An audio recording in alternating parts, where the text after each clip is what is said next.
The Red Hand. Chapter 401. You're just as dangerous, Hisha. SWOOSH. Hiya!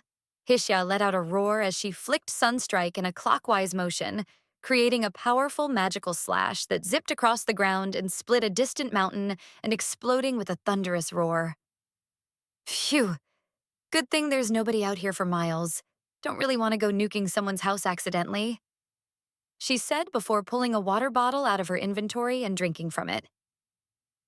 The dragon had flown to the North American continent and was busy training deep within the mountains. She'd been practicing utilizing her dragon form as well as refining her sword techniques, largely due to the enormous weight Akagi placed on her with the declaration that she was in charge of protecting Earth while the demon was away. Stupid cat. Why do I have to watch the planet while you're away? Do you know how hard it is to be worried about everything with you away? Fuck. She's got me wanting her back. Stupid cat. Hisha. And I can't even sit back and chill. Hisha sighed as she put her water bottle back in her inventory and wiped off the sweat on her brow with a towel that was draped around her neck. Knowing how this bullshit goes, something is bound to happen while the demon is away, she said as she spun Sunstrike around in her hand. And I just know that I'll have to deal with it. And somehow I'm going to get yelled at by everyone in the end. I just know it. Hisha. Oh, come on, isn't that the fun part? Birdie said as she appeared behind the dragon, nearly scaring her out of her scales. Who's there? Birdie? Hisha yelped as she spun around, nearly taking the spy's head off with her blade. Give me a heart attack, why don't you? And also, how didn't I sense you? I should have smelled your stupid ass from a mile away. Hisha. That's me, Birdie. Don't wear the name out. Birdie snickered as Hisha slowly lowered her blade, grateful that she wasn't a threat, but annoyed that she'd been snuck up on. Yo, it's been a while. You look good. The pink and black outfit really suits you, she said, commenting on Hisha's workout shorts and sports bra. You're definitely a solid 9 out of 10. Would smash. Birdie said as she put up her hands and formed them into a small rectangle with her thumbs touching her index fingers, before looking at Hisha through the small gap and stepping back to get a good view of the dragon. Damn girl, you nice. Birdie. First, only a 9? Second, why the hell are you in the mountains scaring me out of my skin? Hisha growled, unsure about which part annoyed her more. Aren't you supposed to be busy doing stupid things in the States? And also, why the strange flirting? Did Akagi tell you to do that? Hisha. Hisha, you're in the States. Birdie said with a raised eyebrow and a look of bewilderment on her face. No shit, I'm here. Okay, fair. Hisha sighed, understanding her point and deciding not to retort. But why are you on the West Coast? Shouldn't you be busy elsewhere? I seriously doubt you came up here just to sexually harass me. Hisha, the literal second most powerful being on Earth, just showed up on the West Coast without prior warning, started blowing up mountains and flying around as a dragon. It would be weirder if this didn't elicit some response, Birdie said as she face-palmed while calling Hisha an idiot with lizard for brains. Please try to remember that you're a massive danger in and of yourself. Of course I'm going to be sent out here to figure out what you want. You also illegally entered the country. I'm pretty sure the top brass at the Pentagon had a collective heart attack when you touched down. Birdie. But I didn't do anything bad. Hisha protested the idea that she was some kind of danger. I'm not like that stupid cat. I don't enjoy tormenting people or treating this world like a chew toy. Picking on Kana is one thing. I wouldn't do that to the world. Hisha. Maybe or maybe not. Birdie shrugged as she put her hands in her hoodie pockets. I'll still remind you that just your potential to cause the end of the world is enough to give most leaders nightmares. She continued, shaking her head. All it's gonna take is you to go off once and the world is kind of fucked. A rampaging dragon is just as much a threat to this world's people as Akagi is, since nothing can really be done about either of you. Bullshit power eventually gets to such a point that people see you and Akagi as no different. Sure, she's more powerful than you by a massive degree, but you are more powerful than this world's armies by a similar magnitude. Birdie. I. Hishya paused, wanting to continue refuting the spy, but found herself unable to. You know I wouldn't do something like that. I don't have it in me, nor do I want to hurt people. No offense, Hishya, but I don't trust you for shit. Birdie's words caused the dragon's eyes to go wide in surprise. Don't get me wrong, I don't think the normal you is that much of a problem, but as we saw with Libra, it doesn't take much to plunge an entire country into chaos. And again, you are infinitely more powerful than those idiots ever were. Granted, Herlex could have blown the planet up with his lance if he'd so chosen, but I doubt he'd select suicide if it came down to it. Birdie. Do you really think I'm that much of a threat? Hishya asked, still in shock. Are you really afraid of me? You're a dragon who inherited the power of the Dragon Emperor Serval and took his place? If Akagi didn't exist, you would be the single most powerful person on Earth, Hishya. Birdie sighed as she rubbed her temples in frustration. If you wanted, you could take over the planet, Hishya. There's nothing any of the world governments could do to you. How don't you understand that? Why is this lizard so dense? Birdie. Well, yeah, Hishya replied, slowly. But I wouldn't. I'll side with Akagi on that one. Ruling a planet would suck. It would take too much time away from Kana and my pillows. Hishya. Not to mention that you've already had one personality correction. Birdie continued, noting that she'd made an about-face once before.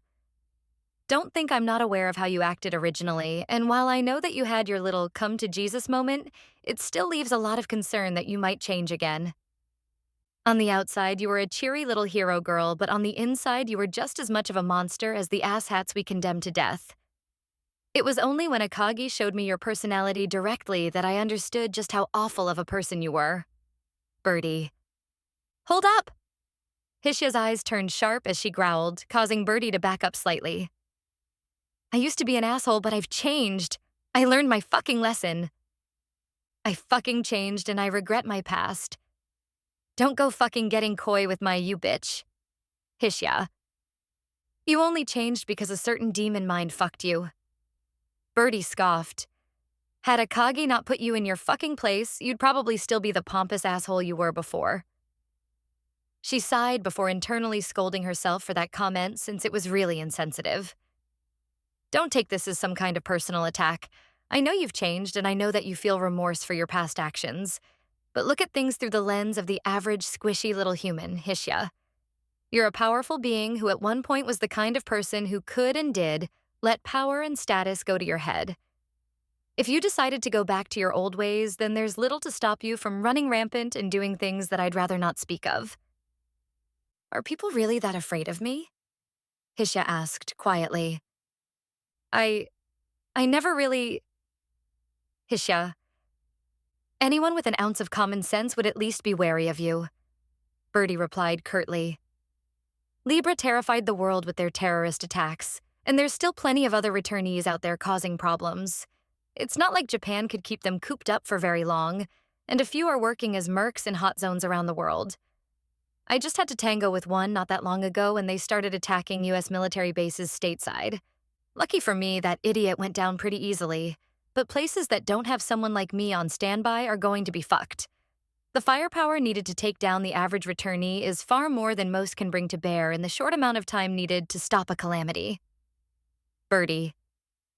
Oh yeah, I remember seeing the news footage about you battling Hindare, Hishya said with a nod. I'm actually more surprised that you won more than anything. Akagi's demands require me to be more than able to take down powerful foes, Birdie said as she put out her hand and changed her fingers into a sharp set of claws. I'm more at home conducting espionage, but I'll get my hands dirty from time to time, she said as she reverted her hand back to normal. Someone like Hindare was never going to be much of a problem, especially when he failed to realize the trap I'd set him. I still can't believe you sold yourself to her, Hishya said as she turned and walked to the edge of the hill, looking down at the small river that flowed in the valley below. Would you have done it had you realized your service was truly eternal? It's not like she could have made you do anything IRL if the game really was just a game. Absolutely, Birdie said with absolute certainty in her voice. Taking the deal she offered me was the single best decision I've made in my entire life. She grinned. I got to tear down everything those bastards ever built up, so I couldn't ask for a better reward. She continued, and it's not like Akagi is a bad boss, she said as she walked up next to Hishya. Besides, in a world where she is the arbiter of everything, I'd say being one of hers is the best place to be. Akagi is if nothing else loyal, and she rewards loyalty returned to her generously. Ever since we woke up, I've basically lived a life of luxury, she said with a stretch. But more than that, I've got a purpose. How is being her servant a purpose? Hishya asked with a bit of snark in her voice, not seeing how it was worth the trade nor how it provided anything positive. It seems to me that you're little more than a dog with a shiny collar around your neck. How is that different than a slave claiming their master is kind because she feeds them? She quickly put her hand over her mouth in regret. Nice job, asshole. Hishya. I'm sorry. Hishya's apology was interrupted by a burst of laughter from Birdie. Bah ha ha ha. Birdie laughed, bringing herself to tears. You might just be right there, she said, barely getting out words between laughing fits. I really might just be some Stockholm Syndrome slave. Maybe I'll fall in love with her next. Please don't. Hishya. And here I was feeling bad for my comment. Hishya sighed as Birdie continued to laugh while making inappropriate jokes about Akagi treating her harshly. And that makes 3. Rihael said as her zombie dragons lowered another large red crystal to the ground in front of her. All around her were countless undead, most of whom seemed to be freshly slain soldiers and villagers from the Empire and Northwind. Father wants a few more of these reactors, and if my sources are correct, there should be at least 2 more on the northern continent. The others will require traveling east and much further north to acquire, though I don't really want to go that far if I can avoid it. I believe the dwarves keep one locked away in their capital. If they're smart, they'll turn it over without a fight. From what Father told me, it powers their city. But that's their problem, not mine. Rihael. Though if they did turn it over without issue, I'd lose a chance to recruit more undead for my invasion force. Rihael said as she giggled evilly. Oh well, I'll just have to make the appropriate plans. I think the Tigermen of Eder will make a fine addition to my collection, and having creatures that are naturally resistant to magic will make handling the spirits easier when I go to crush them. She smiled as she spun in place before stopping on the ball of her foot and slinging her scythe over her shoulder. All right, you two. Come on. We need to drop that one off for Father. After that, we'll head to Thin Letter. I'm sure the dwarves will give us a warm reception. Chapter 4. 102. A Failure of a Partner. Yeah. Sorry for that, Amakusa said as she sat next to Halifax. They'd cleaned up the mess in the prison area, and the heroine was embarrassed and regretful for how much mental anguish she'd caused the Divine Blade with her comments. I was a bit out of line there, she said as she scratched her cheek. And me having a mental break doesn't really excuse it. I need therapy.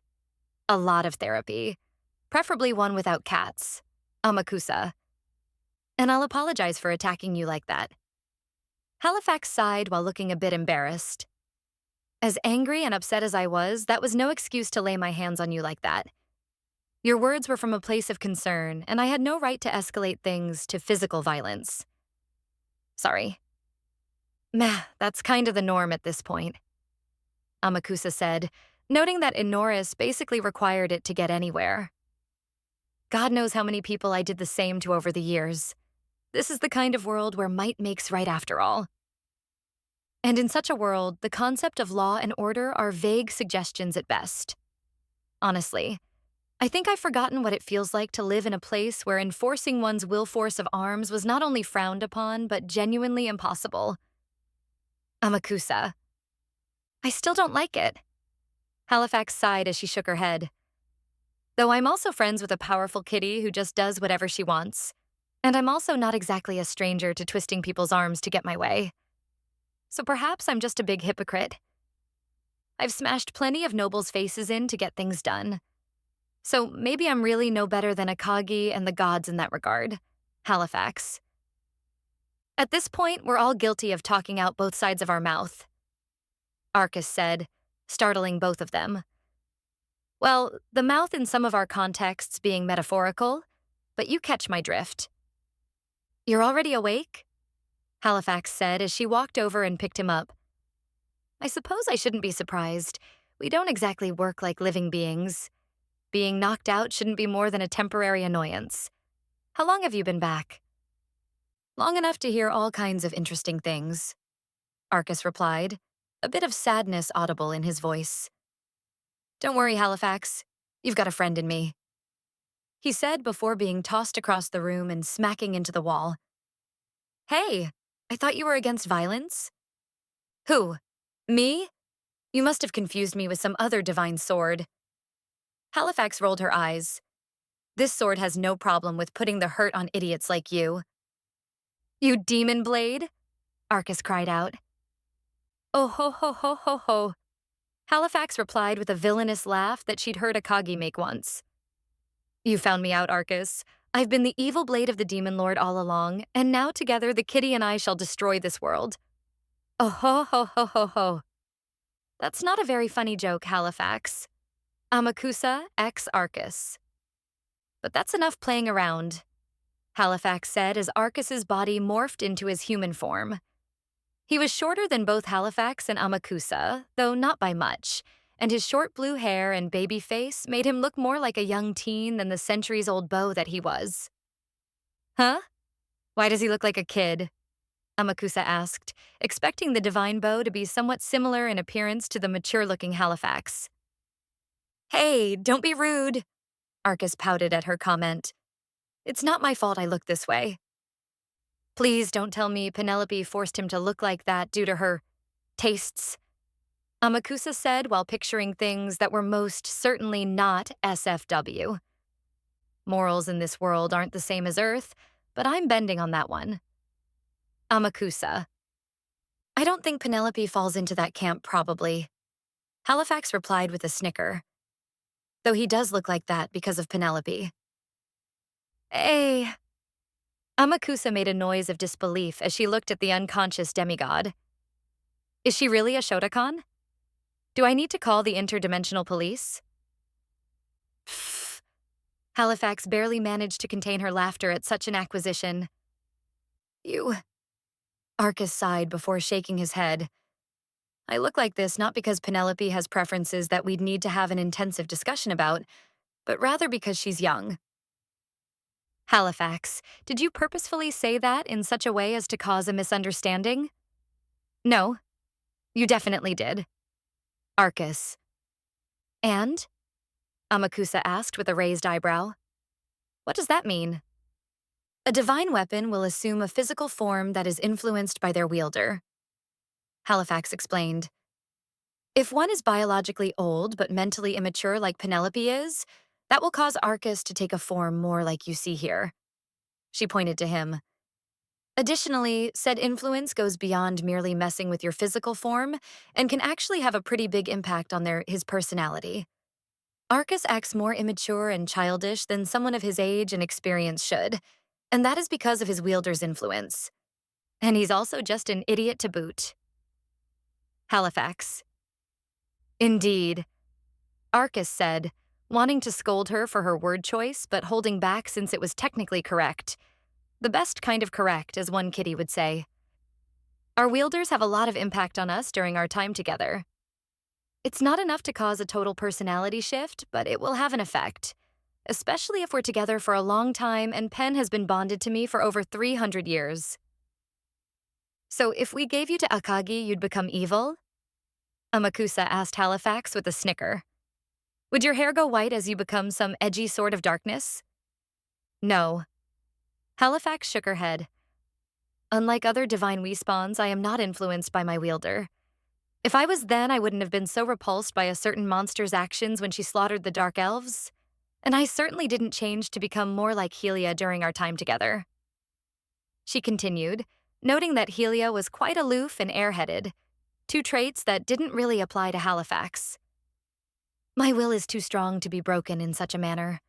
Though I suppose with Akagi, she could probably overpower me if she wanted.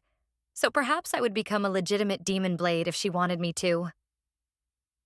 I shudder to think what would happen in such a situation. A demon lord with my power.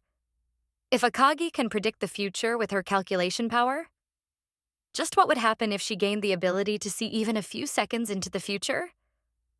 Such a being. It would be grasping at powers that I don't even want to imagine. Halifax. Halifax. Arcus's jovial expression and atmosphere changed to a sharp glare as he locked eyes with his sibling. Is what you said true? Did the gods? Are we being lied to? Lady Alariel showed up at the end there, and from what I gathered before I was knocked out, she was corroborating Halifax's claims about the gods. If what she said is true. Arcus. The gods deceived us all, Arcus.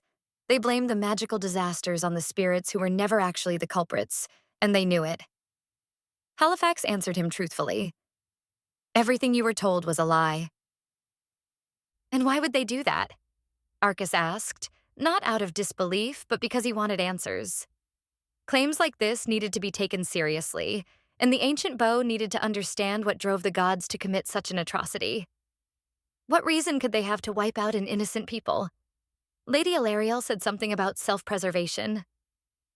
They did it because Enoris is doomed and the gods have decided to sacrifice it and all of its people so that they can escape. Halifax's words slammed down onto the bow with the weight of a mountain.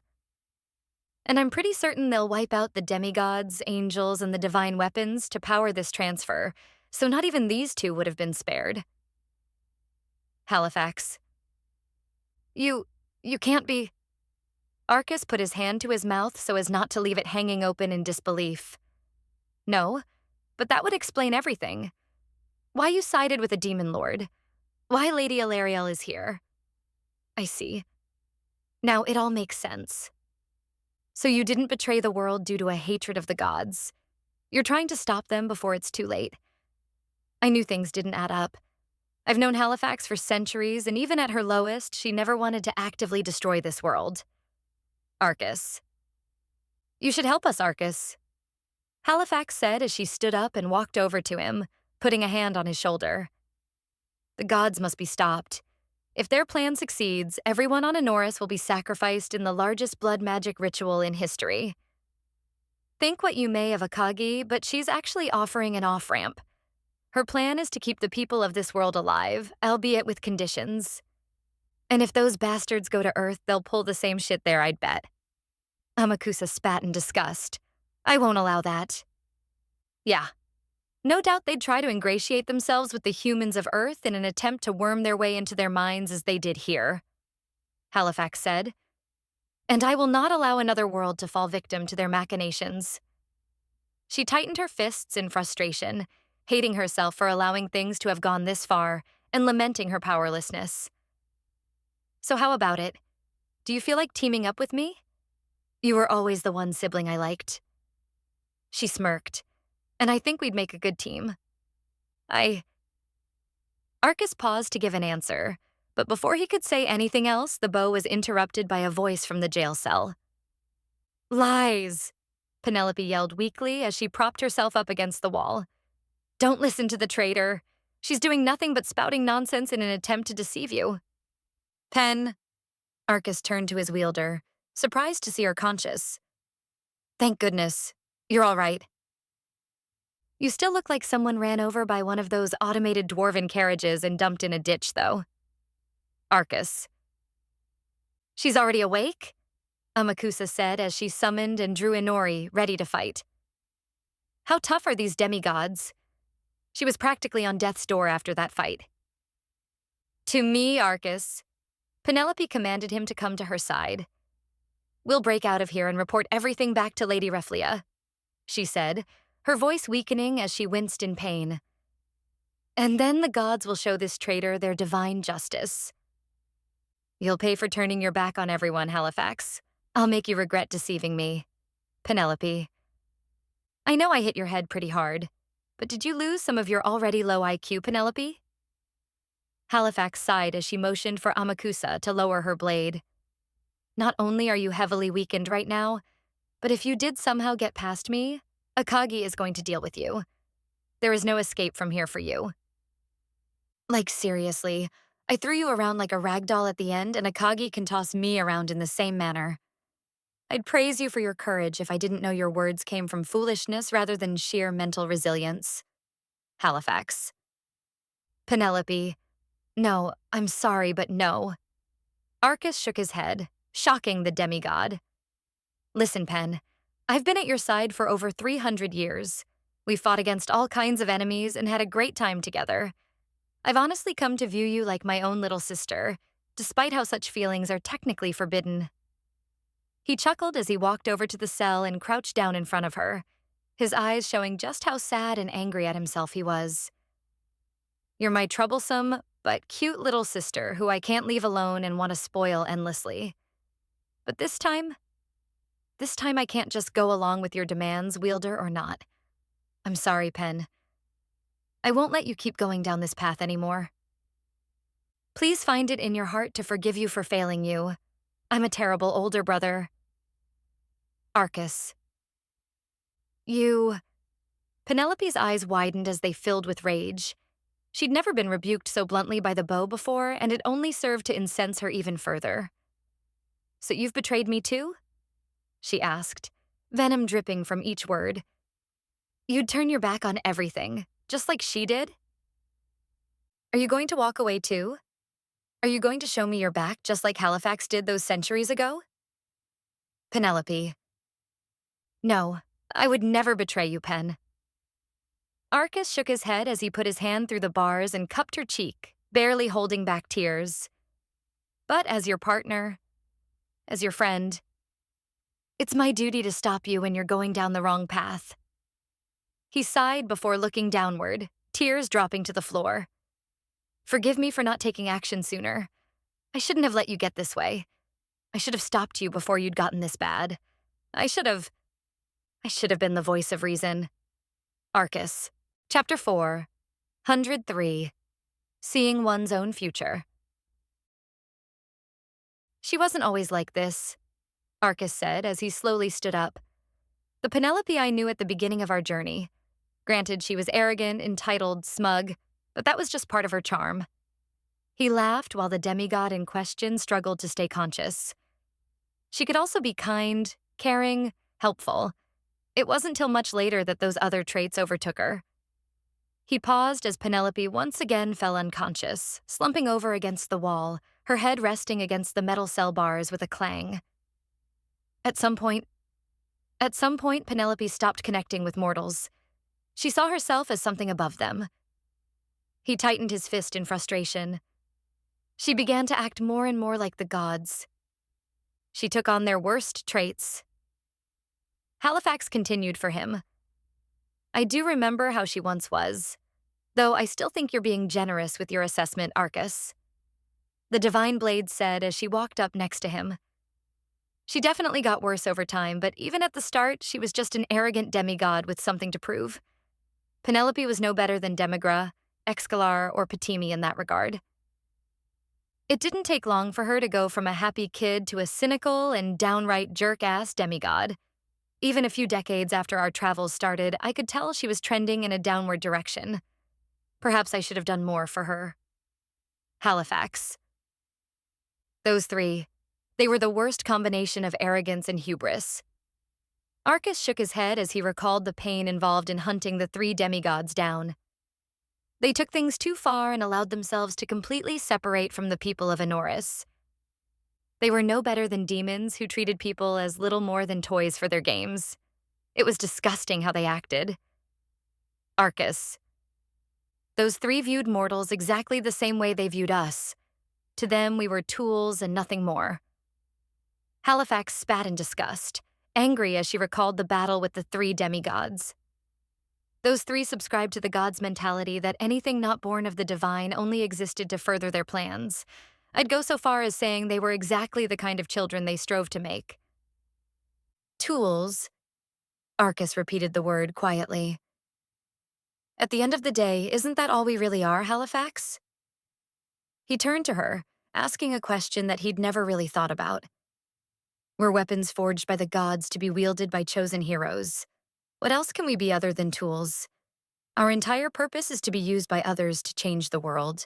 How could you call us anything else? I used to think like that. Halifax replied, putting her hand on his shoulder.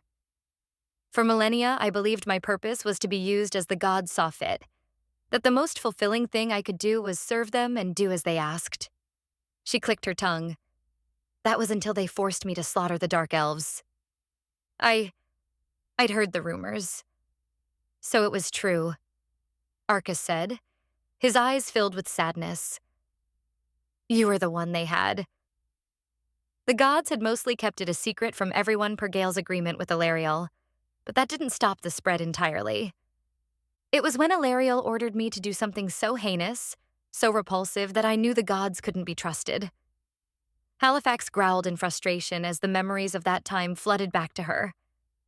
Had they limited things to only those dark elves who were truly trying to bring about destruction, then I wouldn't have raised an objection.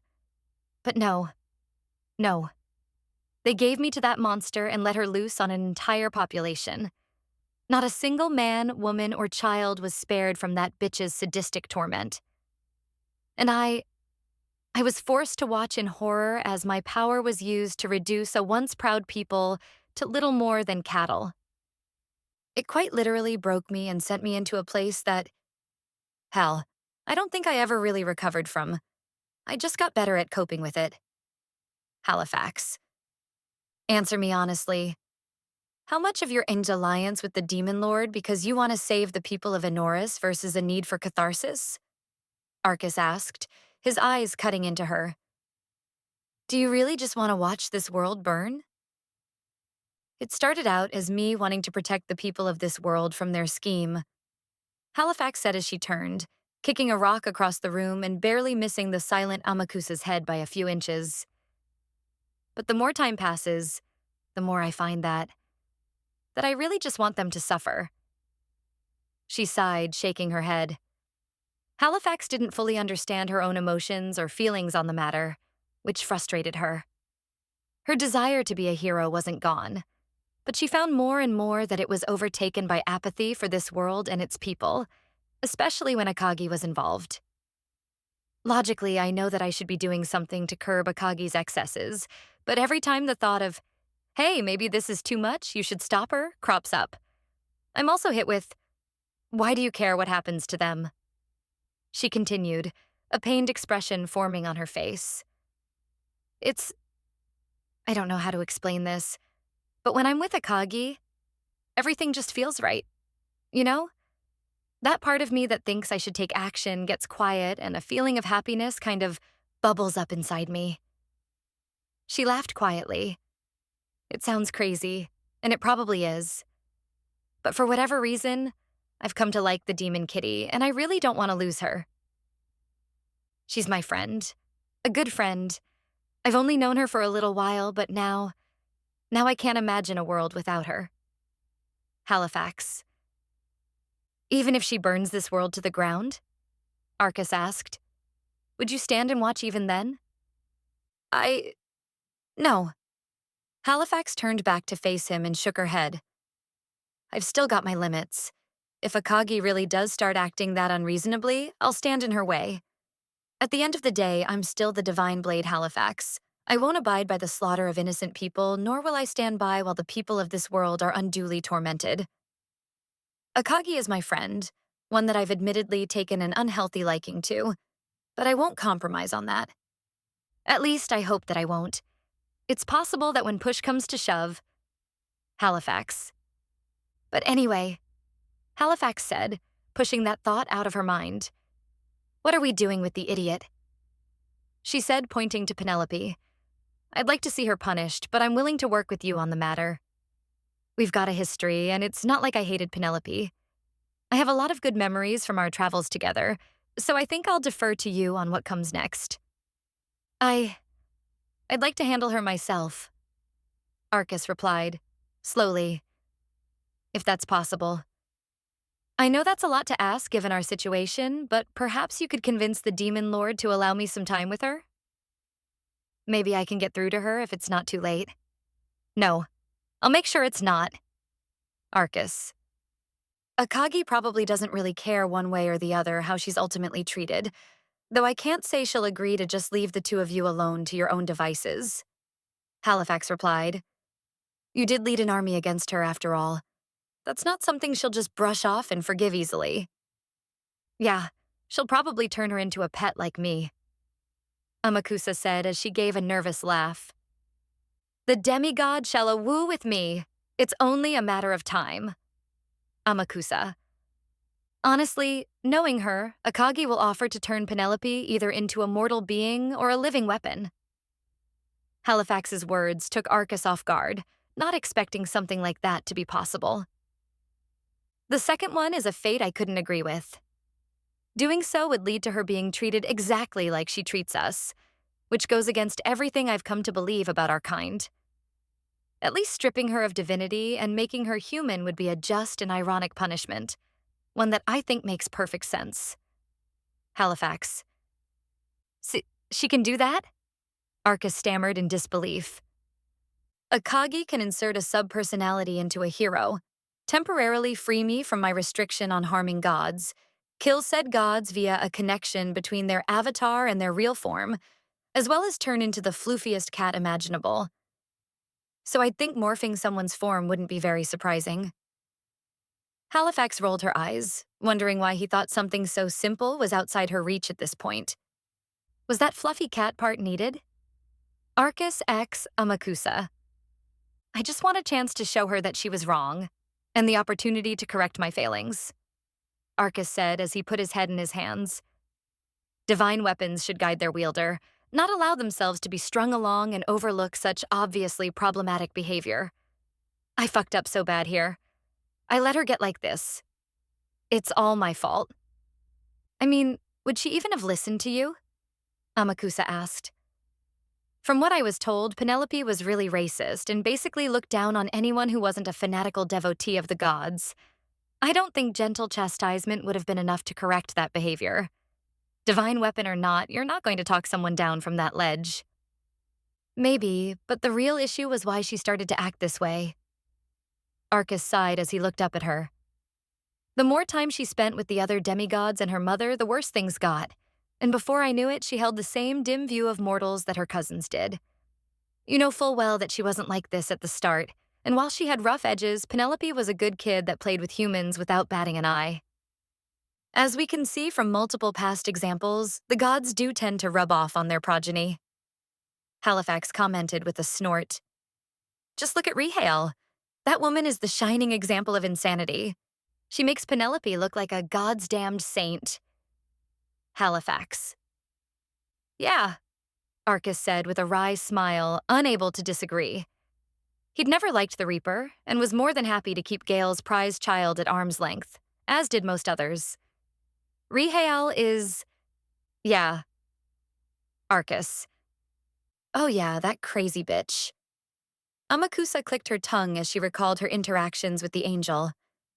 I know I talk a lot of shit on Akagi, but that so-called angel is just worse. I've watched her torment children just because she wanted information out of their parents. She's completely fucked in the head. At least Akagi has some rules and just wants to be left alone. I'm defending the monster now. Fuck. Amakusa. I know, right? At least Akagi is cute and fluffy. Halifax laughed, her comment causing the other two to look at each other, then sigh. Kitty tends to make everything more palatable. She laughed before continuing. Where even is the Angel of Doom anyway? I would imagine she's moving according to Gale's machinations. We should kill her as soon as possible. Whatever she's doing can't be good, and leaving her around is a massive risk. I'll have to get with Akagi on her. Halifax. I have no idea. Arcus answered with a shrug. I don't tend to keep an eye on her, but if I were to guess, she's probably doing something that Gale believes will give him a better chance of victory against the Demon Lord. Lady Rafflia mentioned something about the gods' plans to handle the Demon Lord, but what said plans are were never disclosed to me. The most I could figure out was that some kind of power source was being created, and even then, I've only got third-hand info from Penelope's conversation with Hilaire. Arcus. Well, we need to be wary of her, Halifax said as she looked down and flexed her hand. Rehale is easily the most powerful demigod, and the last time I fought her, it was to a standstill. That's just how dangerous she is. And I'm pretty sure she was holding back. Halifax. She actually tied with you? Amakusa's eyes widened in surprise. Doesn't your precog basically make you unbeatable, though? How could a demigod hold their own against you like that? Just like how Penelope used a tool to block my ability, Rehale was able to as well. I suspect it was via the same magical method she used. Halifax said as he pointed to the gauntlet on Penelope's right hand. Huh? Amakusa thought for a moment. Random thought, but what happens if you look in the mirror and use it? Do you see what you're going to do next? No. Halifax shook her head. This was not the first time the Divine Blade was asked this, and found it to be a funny, yet understandable question. I can't see my own future. I suspect that's because doing so would break something or violate some rule of causality. I don't know. I've tried it a few times, but it's the same as looking at Rehale or Penelope when they're using those items. No ghostly image of the future appears if I look at myself. I asked Ilariel about it once before, and she just shrugged it off as a limitation of the power. I don't think her own powers work on herself, but I can't confirm that. Halifax. But it works on the gods? Amakusa asked, still confused and wondering why it works on being far above her, but not herself. It works on all the ones I ever tried it on, at least. Halifax replied, not understanding why Amakusa was stuck on this point. It actually worked on Ilariel, which was surprising considering she's the goddess of time, but yeah, they're not protected from it either. Akagi apparently has a similar way to counteract it, but didn't use it during my sparring match with her. Though she did tell me demon lords are part of space and time, so why would she be exempt from it? I never thought about it until just now. But how can a being that's supposedly bound to reality like a demon lord maneuver around it? Hell, how the fuck can anyone for that matter? Aren't we all part of the fabric that makes up... Ugh, this is too complicated for me. Halifax. Chapter 4. 103.5. Tension and a New Future. I never thought it could be so depressing to see more of our people alive, Mizumi said quietly to herself as she walked a dirt road that separated rows of tents. While still technically on vacation, she'd returned to the city of Omara to see how the returning survivors were faring, and was currently in her adult form as she intended to meet with those who were running the UN aid mission. They all seemed so... She shook her head, not wanting to linger on her thoughts any further. The rescued spirits were slowly moved to Omara after they had been released from Akagi's care, and once they were properly vetted. Most were admittedly apprehensive about their new overlord, but being saved and sent somewhere that wasn't outright slavery was generally considered an upgrade, so they went along with few complaints. However, that did not mean rehabilitation and reintegration were without issues, especially when it came to dealing with the international aid workers. So, we're lucky the humans from Earth were willing to give us humanitarian supplies and medical assistance to deal with the survivors.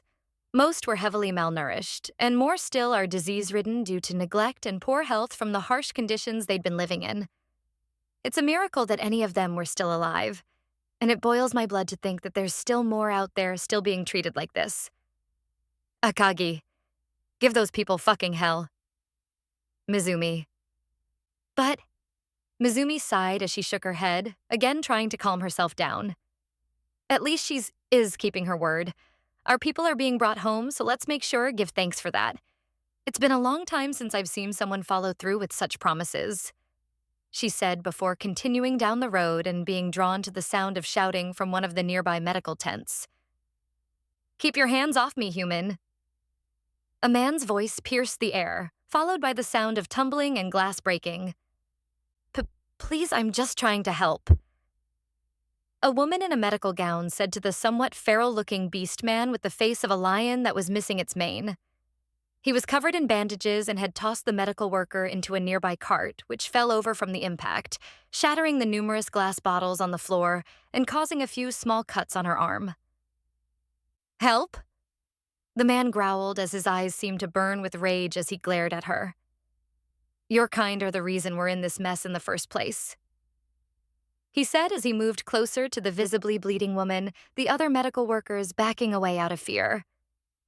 "I don't know what's going on, but we should start by killing every—" "Stop!"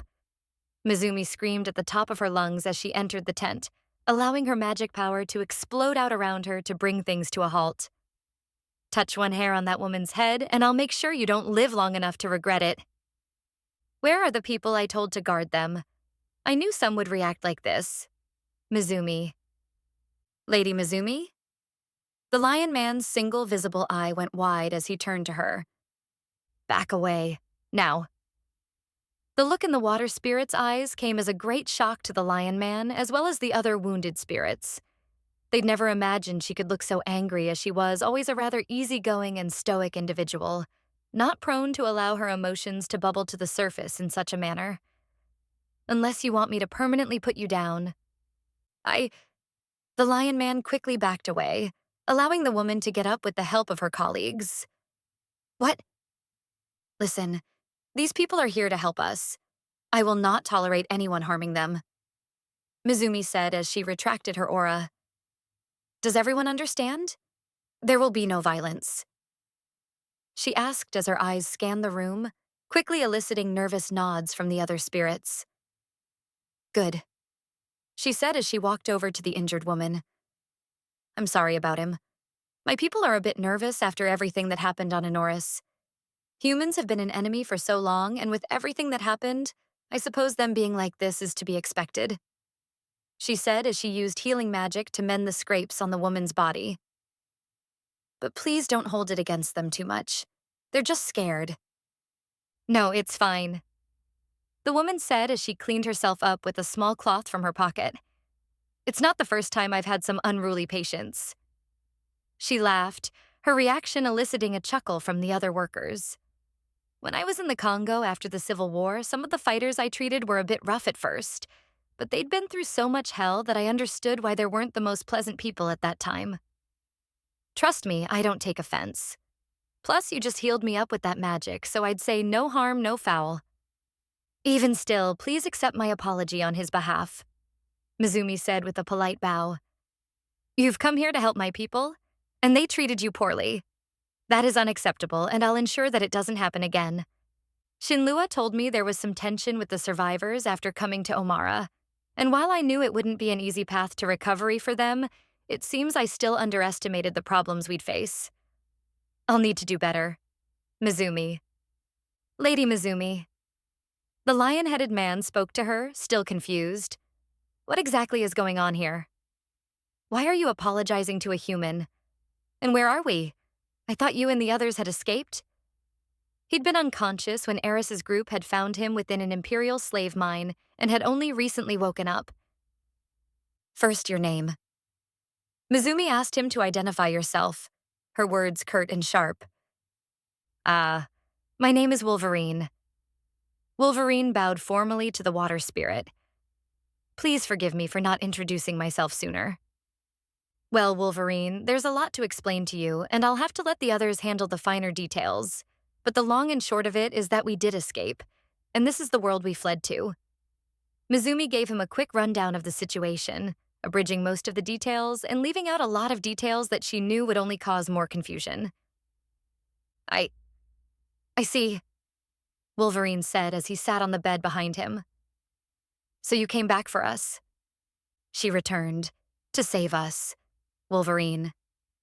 I've been doing everything I can to find and recover as many spirits that are still alive on Enoris as possible," Mizumi said as she cast a bit of healing magic on the Lion Man, noticing that he was still in pain from his injuries. "It's not been an easy road, and there are those we were too late to save, but I'm glad that you survived, Wolverine," she said as she put his hand on the man's shoulder. "You did well to hold out as long as you did. I'm sorry it took us so long to find you." "Hold out," Wolverine said quietly, his face growing dark. At this point, I think it may have been better to have perished in battle rather than have lived long enough to watch everyone I ever knew die during the war. He said with a defeated laugh. My family, my friends, everyone. Wolverine. Everyone lost someone. Mizumi replied as she looked at the other spirits, some of which were missing limbs or were badly burned. And everyone left Inoris with scars.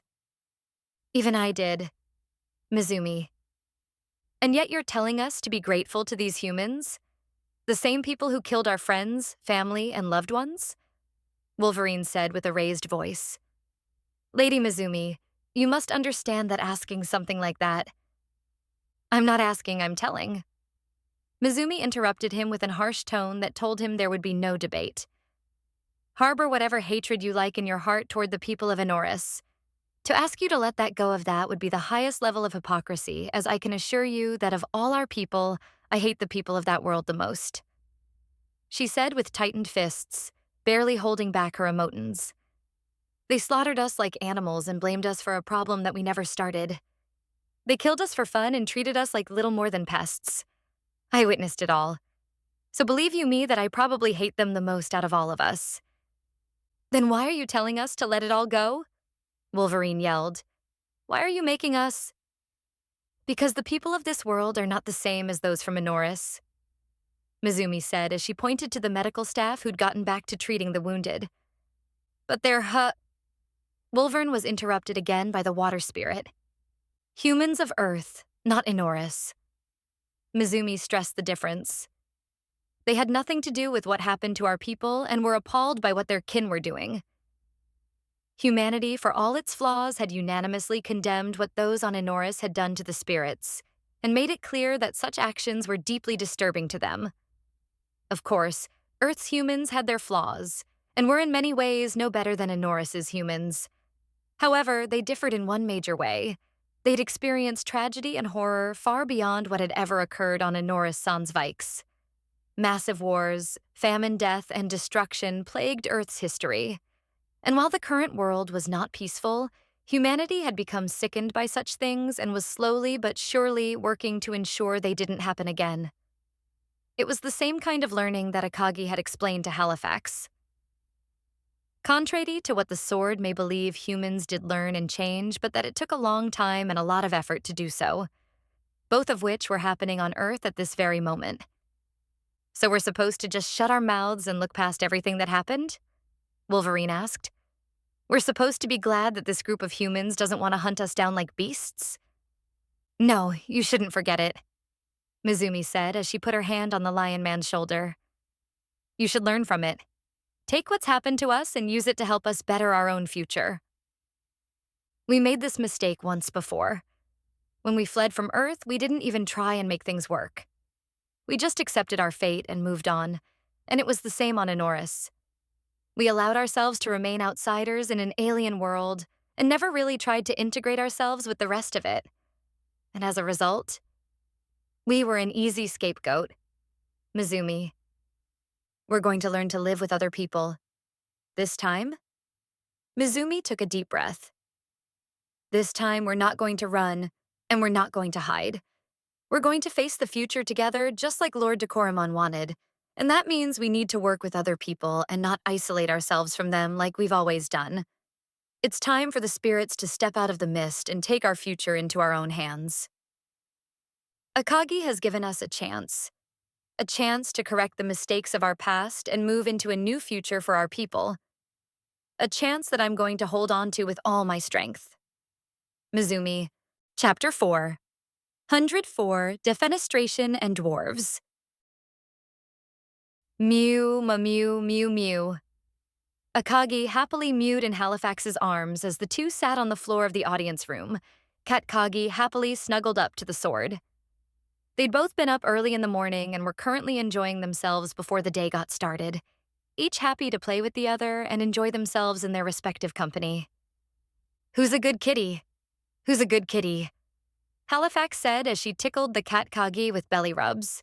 This may technically have been the sword paying off her debt to Akagi for saving Amakusa, but she was still going to enjoy herself, especially since she would have done this anyway. Mew, mew, mew, mew. Cat Kagi mewed back happily as she was relentlessly rubbed and tickled, her tail swishing back and forth as she was happily spoiled. Is it you? Is it you? Halifax laughed as the cat Kagi tried to grab at her fingers.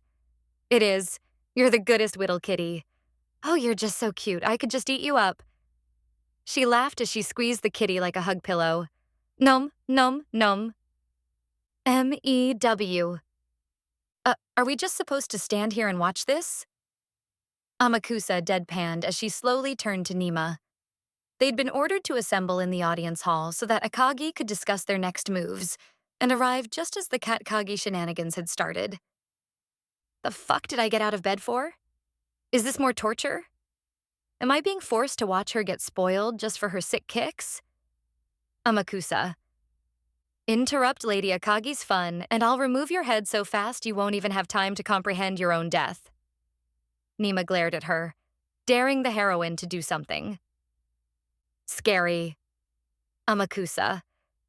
Listen, Cat, I wouldn't dream of getting in between that idiot and pets. I'm just... You know what? Never mind. Amakusa sighed, deciding that simply dropping the point was in her best interest. I just thought that just maybe the fucking leader shouldn't be getting spoiled like a child during a serious moment, but I guess I'm the fucking weird one here. Amakusa. I say that my little snuggle baby should take the day off workies and play with me. Halifax giggled as she sat the cat Kagi down in front of her. How does that sound? I can even get you some pudding. She knew just how much Akagi liked it, and figured it would be a good way of coaxing her. Mew. Akagi mewed with a smile, but shook her head. How is Yumi not going crazy over this? Amakusa wondered aloud. I would have figured that priestess would burst into the room like a certain character, and tear the cat away before trying to kill Halifax over something like this. I spoiled her enough yesterday, and besides, she's still asleep. Akagi answered. What she don't knows won't hurt's me's, she said while pointing to her head as if she'd come up with some kind of big-brained foolproof plan. You forgot to say Mew, by the way. Amakusa. Ah, so you're hiding your infidelity from her. Amakusa snickered. Maybe I should go and tell her? Hey, pet, do me a favor and go defenestrate yourself. Akagi commanded the heroine to perform a hilarious and dangerous act. Defend what now? Amakusa didn't understand the word, but her body quickly turned and ran upstairs. A moment later, screams could be heard as Amakusa crashed into the ground outside a nearby window. Pfft. Halifax laughed at the stupid sight of Amakusa hitting the ground with a hard thud. That wasn't very good, kitty of you. It's not nice to make people toss themselves out windows like that, she said, lightly bopping Akagi on the nose. But she deserved it, Akagi said with a fake cry and pout. Am good, kitty. I woods never betrays Yumi's. My petting harem is completely platonic, I assures yous. I hate that you call it that, and I hate it's completely accurate. Halifax. Yes, yes. Don't cry, kitty. I'll go hit her for you if you'd like. Halifax said as she pat the cat Kagi on the head. I know you are a dedicated and loyal kitty. She's just jealous is all. Will you give her what for? Akagi asked, pleading for the heroine to face justice. Oh, don't worry, kitty. I'll give her more than that if you'd like. Halifax said as she flashed wicked smile, before cackling, which was joined in by the evil goodest cat. You asshole! Amakusa yelled as she stormed into the room, grass scattered all over her clothing and hair. That's what defenestrate means? Throwing yourself out a fucking window? Why is there a fucking word for that? Why would you need that? Who the hell made it? Amakusa. Darn, she lived. Halifax clicked her tongue. A fall from that height won't do anything to me. Amakusa hissed, not appreciating the divine blade's enjoyment of her misery. And don't wish for my death. I wonder how high I have to drop you or you to die, Akagi asked with a tilted head. We can stack those empty boxes you have in base until it's high enough to kill her. Halifax came up with an idea for the leftover items. They'd been bringing in a large number of supplies into base and had plenty of extra boxes from transport. Sadly, air resistance means that you don't fall faster after a certain height, Akagi replied, cursing the laws of physics. So if it doesn't kill her after a 1,500-foot fall, it never will. Why do you just know that information off the top of your head? Have you done that before? Amakusa. That is unfortunate, Halifax said as she pat the cat Kagi on the head to console her. Poor kitty can't use gravity to kill her foe. A pity. Mew, Akagi meowed in agreement. Why do I have the feeling you're enjoying yourself? Amakusa asked as she rolled her eyes. Me? No, I would never enjoy the kitty's schemes. Halifax put her hand on her heart to swear her innocence. I could never have fun tormenting a person responsible for all kinds of horrific acts of violence and terror. She smiled. It's not fair when you put it like that. Amakusa. Hey, Halifax, Akagi said, tugging on the sword's shirt. Yes, kitty? What can I do for you? Halifax asked with a smile. Do you need more huggies? Do you want to see her do it again? Akagi asked, tilting her head as her lips curled into a wicked smile of her own. Only if we can put something fun out for her to land on. Halifax snickered with Akagi following suit a moment later. I'm thinking a bed of spikes. Maybe a giant bathtub filled with plugged-in toasters, Akagi said with a happy smile. Why me? Amakusa. Retreat, fall back through the gate. A red-bearded dwarf in heavy armor screamed as cannons fired relentlessly into a pitch-black cave. At the same time, dozens of other dwarves, all in similarly heavy gear, slowly fell back through a single, massive metal gate, all the while screams and ungodly roars echoed through the darkness. Commander Bagram, they're getting closer. We need to close the gate now or those creatures will get inside the fortress. A dwarf in a yellow and black officer's uniform said to the commander, his entire body shaking both from running and fear. We still have men out there. If we close the gate, they'll be slaughtered. Another dwarf yelled back, furious at the thought of abandoning any dwarf to such a fate. Have you no shame? Is that beard on your face just for show? His outfit looked more like a priestly robe and identified him as a magical artificer representing the guild. Those men know what they got into when they came down here, the officer yelled back. Commander, please, your orders? Letting out a deep sigh, Commander Bagram closed his eyes and ran his hand through his slightly gray beard before giving his command. Close the gate now. Seal it. We cannot allow these things the opportunity to take another hold. May the ancestors guide their spirits to their side and may they forgive me what I must do. Bagram. You heard the commander. Close the gate, activate the rune shields. The officer bellowed into a magical horn that amplified his voice tenfold. Get your asses in here if you want to live. A higher-ranking soldier yelled as alarms began to go off, indicating that the gate was going to be closed and sealed.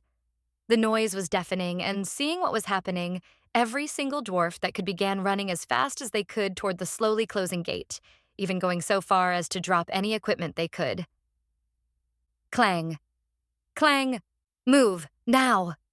The dwarves yelled as they helped whoever they could get inside the fortress gates as the massive cogs turned, slowly closing the gates, all the while the screams and roars got closer.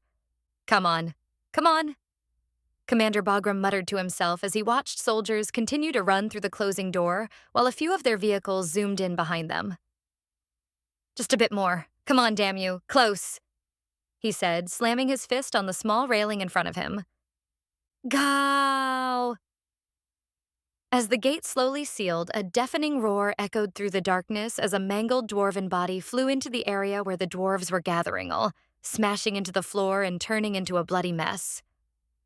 We're not going to make it. They'll reach the gate before it closes. The artificer trembled as he imagined what would happen if these creatures got past this point. The hold will fall. We're all going to die, just like in Kel Ursa. No, I won't allow it. Commander Bagram yelled as he leaped over the railing and ran toward the gate, pulling his massive hammer from his back. It shimmered and glowed with rune energy, and its black as night head seemed to reflect the world around it like a mirror. Everyone get back. Move your dwarven legs if you want to live to drink another day. As Commander Bagram stood in front of the partially open door, he caught a glimpse of something in the darkness. It was a creature that appeared to be made of pure shadow, with bat-like wings protruding from its back, and its eyes roared with a flame so bright and hot that it made even the best dwarven furnaces seem like little more than warm candles. By the ancestors, you shall not enter my home. This is not a place for creatures like you, and I will not allow you to taint it with your vile existence. Bagram lifted his hammer into the air, the runes activating and lighting his hammer with a bright blue shine before he slammed it down with enough force to shake the entire cavern and warp the earth below into a tidal wave that screamed forward into the darkness and cast the creature and its ilk, as well as any unfortunate dwarves unfortunate enough to still be in its way, back and buying just enough time for the gate to close and for the runes on it to activate, sealing it. May you find peace with the ancestors, he said, closing his eyes and offering a prayer for the fallen. For I know that I will not. Commander. The officer who'd been by his side moments prior ran up to him, out of breath. We did it, he said through wheezes. The seals have activated. Those monsters have been halted. We've merely delayed those creatures, Bagram said as heavy thuds came from the gate, indicating attempts to break it down. They will search for other passages, and even the guild doesn't know the full extent of the Under's labyrinthine layout. We've dealt with this same situation before, and we need to be ready for the next attack. The main highway to the capital is heavily guarded, but I suspect it will be the next path they'll take. I need to return and request additional forces. At this rate? Bagram. What should we do? The officer asked, and it took a moment for Bagram to answer as he honestly didn't know what to tell him. I shall speak to the council. If we are to survive, we must seek aid from the surface, Commander Bagram said as he put his hammer on his back. Without outside assistance, I'm afraid we may very well have to abandon these mountains. But the council will never request imperial assistance. The price they'd demand would be too high, the officer exclaimed. On paper, at least, the dwarves and Empire had a defensive alliance, but in reality, it was heavily slanted in the Empire's favor. Imperial, Divine, Northwind. I don't care who they are, Bagram said as he began heading back to their local headquarters, ready to take a cart to the capital. All I know is that we need help, and we need it fast. Chapter 4. 105, Heavenly Ore. After dropping Amakusa out of the window a lot, Akagi called off the torment as the other ranking members of the clan assembled in the audience room. Naturally, as soon as Yumi arrived, the Katkagi was snatched away from Halifax and placed firmly and safely in her lap during the meeting. With Chloe still on her mission to find the Cult of Blood, Nima would be standing in for her, while Marshall and Kira would provide updates on other important developments regarding the clan and the multi-front war effort. All right, let's get started, Akagi said as she hopped out of Yumi's lap and reverted to her usual form, saddening the priestess. Nima, give me an update on the ninja. How did we fare during the battle? She wanted to know about their performance from a statistical perspective, specifically who were the standout combatants. Yes, my lord. Nima nodded as she pulled out her datapad and began scrolling through information. During the engagement, our forces performed as expected. There were instances of minor to mild injuries, mostly due to the sheer number of forces we faced, but nothing that wasn't resolved with some potions and magic. Overall, things went well. That's to be expected. The Ondai clan was never meant to engage such a force. It's a testament to both your constant training and Imp's equipment that things turned out so well. Akagi said waved her off, smiling happily. What about the demons? How did they stack up against them? The enemy forces that we faced were not exactly of the highest quality, Marshall commented with a bit of snark. Some of their more elite units did prove to be a nuisance, but my men and I were still able to take them down with little difficulty.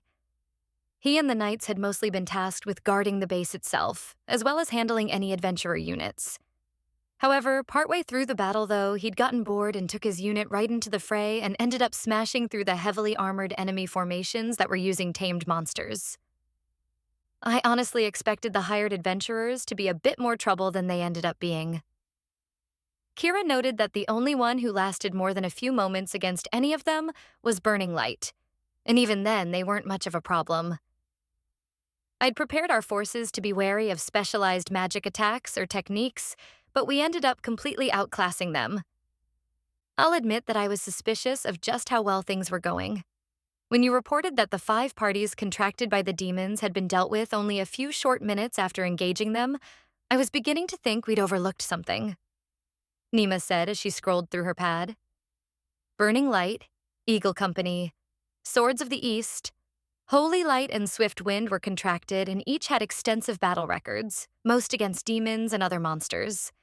I had Black Company gather whatever records they could from Riftwood's guild hall when they attacked, and I won't lie. What I read actually had me a bit on edge, if I'm being honest. If memory serves me, they'd all fought true demons in the wilds. Each were adamantite or mithril rank parties, and most were on a level that went far beyond what a mere mortal could do. I was worried that our clan would be overwhelmed and picked apart. Akagi. So they ended up being little more than footnotes during the battle then? Akagi asked with a bored expression on her face.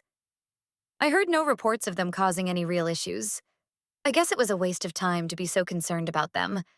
I suppose the normal folk of this world really aren't much of a challenge. Indeed, the ones we faced truly proved to be no match. Kira shook her head. Marshall and I handled them with astonishing ease. The only one that put up a somewhat decent fight was Burning Light, and even then it was more a reflection of their combat experience than overall battle power. She noted that they had good teamwork as well as some unusual abilities, particularly the Dark Priestess. That's the group who tried sneaking into the base, right? Marshall asked as he pulled out a cigarette and lit it. I heard you captured them. I thought our orders were to take no prisoners? He side-eyed her as he let out a puff. The priestess who was part of their party ended up turning on her 2 teammates and knocked them out before offering a surrender, Kira said with a slight bit of nervousness in her voice. It was true that she'd gone against Akagi's orders, and she was afraid of punishment for her technical disobedience. I decided to take them in to extract whatever useful information from them that we could. Please forgive me for deviating from your orders, Lady Akagi. She bowed, asking for forgiveness. If you would like, I will dispose of them immediately. There is no need to act like that. Akagi shook her head as she rested her hand under her chin. Your decision was based on the belief that taking them in alive would benefit us more than simply killing them, so it was more than reasonable for you to make that call.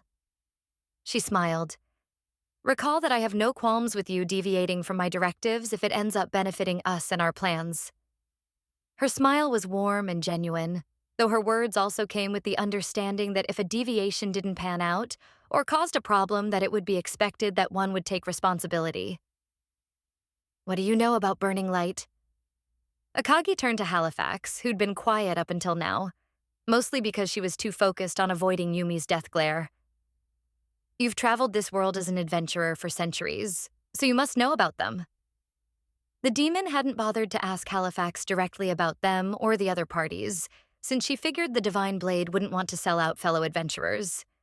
From what intel Nima gathered, Akagi wasn't particularly worried about them and decided that it wasn't worth potentially alienating her friend.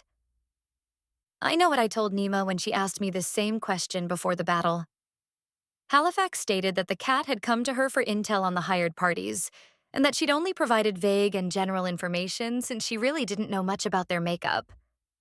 Burning Light was one that I met once before, though it was a long time ago on a joint mission. They were pretty good, and I thought they were more than adequate allies. Back then, I think it was just Catelyn and Nier. I have no recollection of that misery girl. Dark elves are extremely rare on the surface, and most that aren't enslaved in the Under find themselves reduced to such on the surface if they're not outright killed by fanatical idiots, she said, before growing quiet. Indeed, we've come across only 1 or 2 during our extraction missions. Nima stated that they'd tried to find a few to uncover more about their people's condition, but were struggling to find any. From what we've gathered, the Dark Elves were taken below ground and are being used as laborers to mine toxic ores. There seem to be very few remaining, and only a portion are above ground, with most that are being mixed blood. That always struck me as a waste. Akagi rolled her eyes. Why nearly wipe them out only to turn them into slaves for mining? It would have been far more useful to tap into their magic affinity and use them as magical batteries. Her offhand comment made Amakusa sick to the stomach. The heroine had been told to sit and watch from the corner and was not permitted to speak up despite wanting to. I'm not even shocked by her anymore. Amakusa. It's because they're resistant to the sickness caused by mining heavenly ore. Halifax answered, her words causing the others present to glare at her. What? What did I say? Heavenly ore? Why am I only hearing about this now? Akagi sighed as she whacked the sword on the back of the head. I thought you already knew about it. Halifax hissed as she rubbed the back of her head. You've got these guys running intel on the entire continent, so I thought you'd pick up on that little fact already. I figured that you knew if a pin dropped in the Emperor's bedchamber. Halifax. You're right. Akagi smiled as she looked at Nima, who began to sweat. Nima, we'll be having a follow-up meeting so we can figure out just where our methods went wrong. So stick around afterward. Seems the kitty has much to learn. Akagi. Yes, my lord. Nima bowed, accepting the coming tongue-lashing. I'm glad that's not me. Kira x Marshall x Amakusa x Yumi. So give me the TLDR. Akagi asked Halifax, who tilted her head in confusion at the expression. Tell me what it is and why it's important. She sighed. Heavenly ore is a very rare mineral that's found only in the Under. Halifax explained the ore and where it came from. It is a crystallization of mana that's even stronger than mithril, and highly magically conductive. I'm actually made from it, funny enough, she said, tapping on her sword body that sat next to her. It's quite good at making weapons. Would you mind if I examine you? Akagi asked, badly wanting to just grab her but restraining herself since that would be crossing an internal line she'd set for herself. I'm curious if I can glean a bit more information by seeing something made from it directly. Do you mind? I promise I'll be gentle. She said with a cheeky smile. If you were anyone else, I would, but fine. Halifax sighed as she handed her body to the demon. Just don't try anything funny. One wrong step and no kitty pets for a week, she said, causing Akagi to overdramatically recoil before continuing. On first glance, I noticed that your blade was forged from an incredible substance, but I never thought it was some kind of unique mineral.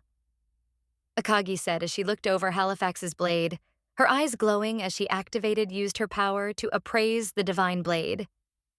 Akagi did have an appraisal skill, but in the real world it wasn't very effective, and thus she'd come up with a process by which she placed some of her power on an object to get more information about it, something that was remarkably useful. Interesting. My power. It seems to be... Akagi. Heavenly ore is extremely hard to work with. Its melting point is around 3 times that of mithril, so there's not many forges that can actually work with the stuff. Halifax explained as Akagi continued to examine her body, which admittedly made the divine blade slightly bashful. From what Ilariel told me, it took Hilari himself incarnating and working directly with the best dwarven craftsmen of the era to forge me. It was apparently a multi-year-long process and failed no less than 3 times. I see. Akagi nodded as she handed Halifax back her sword body. I was already intending to go to the dwarves next, but this intrigues me to an even higher degree. She smirked. And I think I'll get Imp to come along with us. She'll probably want to know more about that process. Just keep her hands off me, thanks. Halifax said with a wry smile. I've got no interest in being a test subject. Take Arcus if you want something like that. I'm sure he'll be okay. Halifax. Nah, I'm sure she'll be a good imp who would never do something horrible like tear you apart and put you back together. Akagi laughed, though as she did so, her mind was still focused on the information she'd gleaned from examining Halifax's blade. This so-called heavenly ore was the majority of what made her up, but there was something else in there too. It wasn't much, and I can't tell what it is for sure, but Akagi. I think I know what Alariel is hiding. Akagi muttered to herself as she gazed at Halifax's sword body out of the corner of her eye. Chapter 4. 106, Mr. Quacker's Black Crusade. So let's get back to what started this whole tangent. Why use the Dark Elves? You said they're resistant to an illness it causes? Akagi hadn't detected any kind of radiation or other dangers from Halifax's blade that would indicate it was toxic or otherwise hazardous. The details are beyond me, but heavenly ore causes anyone who mines it for too long to weaken before eventually dying. Halifax shrugged. I call it an illness because that's just what it reminds you of. Mine it for too long, you get sick and slowly wither away. That sounds a lot like Akagi. Hey, is it possible that it's... Yumi said, whispering to Akagi. Yeah, it's probably a kind of radiation. Akagi nodded. Ratty what? Halifax didn't know what that term meant. This is highly oversimplified, but radiation is energy that's emitted by certain things. If enough of it is absorbed by the body, it will eventually damage it and lead to death. Akagi explained, giving a cut-down and abridged description of the phenomena. Most likely what is happening is those exposed are succumbing to radiation poisoning and/or cancer. This ore seems more like thorianite and that is dangerous to mine. Though perhaps it's more like electromagnetic radiation in how quickly it results in death due to overexposure. Either way, that would line up with the symptoms described. Akagi. I've heard that high levels of ambient magic can cause sickness in weaker people, so maybe this ore has that kind of property. Yumi noted that she'd heard stories of peasnets getting sick when they ventured into certain more monster-infested areas due to high levels of natural magic in the environment. If it kills people who mine it for too long, and if it's naturally magically conductive, then that would make sense. Do we have any examples of this ore in our labs? Akagi asked Nima, knowing full well the answer was no. I'm so sorry, my lord. I will rectify this error immediately. Nima said, falling to her hands and knees as she prostrated herself. It is inexcusable for us to have made such a blunder. Please forgive me. Akagi hummed in thought, undecided on how to proceed. It's not really a big deal, though. Halifax interceded, trying to take some heat off the cat. Heavenly ore is just a special mineral. While it's true that it's useful for weapons and armor, it's really not that important. Controlling the supply doesn't mean you'll control Inoris or something. And nobody uses it for anything more than vanity items or special magical projects. And at this point, I don't even know which of those two I qualify as. Halifax. Its usefulness will be something I determine, not you and not the people of this world. Akagi replied bluntly. Besides, the Ondai clan's primary mission is intelligence gathering, and while I don't expect them to find out everything, something like a special ore like this should have at least had a line or two somewhere in their reports. Had it been just a mention as a rare resource with unknown properties that would have sufficed, that I am hearing of this only now means that a failure at the highest level has occurred. Not to mention that if they miss this, then it means they may have missed something else. Something more important than an ore. Any intelligence failure can be catastrophic, and while I'm not so harsh as to require perfection, I want something damn near close to it. It doesn't take much to bring the whole thing crashing down around us, after all. Akagi. Though, now that I think about it, this technically falls on Yumi, Akagi said, causing the priestess to flinch. As head of intelligence, it is your responsibility to oversee the Ondai and ensure they don't make this kind of mistake. She continued. Therefore, you will stay after with Nima as well, and we will discuss what adjustments are to be made going forward. She said, side-eyeing the priestess. The proverbial buck stops with you, and do not think I'll let you off easily just because you're my squishy. Understood? Yes, Yumi said, nervously. Doesn't it technically stop with you since you're Yumi's boss? Halifax. Good. Then the first step to correcting this failure will be to gather up as much information on said ore as possible. I want to know where it comes from, how much is mined annually, who the big players in the trade are, and of course, I want some of it for analysis. Akagi listed off her demands. I already intend to head to the Dwarven Kingdom soon, so please have a full report ready for then. How long until you intend to depart? Yumi asked with a bit of sweat on her forehead, hoping they would have plenty of time to prepare. I intend to leave in about 2 to 3 weeks, but I want this report on my desk in 48 hours. Akagi said, her words causing both Nima and Yumi to panic at the thought of such a tight timeline. Is that enough time? She asked, not actually wanting a debate over it. Oh, of course. Yumi ex Nima. Excellent. I look forward to reading it. Akagi smirked. Don't hesitate to ask for an extension if you need it. No way. Yumi ex Nima. You said your next stop is the dwarves. What's the point of going there next? Halifax asked, recalling a discussion prior about her plans with them once before. They're kind of out of the way and don't interact with the surface much. Do you have some kind of business with them? Don't act like I've only got nasty plans in my head. I merely plan on extending my hand out in peace, friendship, and trade. Akagi replied, her mouth still contorted into a nasty smirk. What's wrong with visiting them? After all, I'm quite interested in discussing technology and seeing how their runecraft stacks up against the version of it I know. In FWO, a blacksmith could engrave runes of power onto an item that would provide buffs and other benefits. Unlike enchantments, they did not require elaborate rituals or magic formations to power their intended ability. This meant that they were far easier to create and rendered them immune to magical disruption effects. However, even the best runesmiths in FWO couldn't hope to match the raw power of enchantment, and thus it was an uncommon ability at best.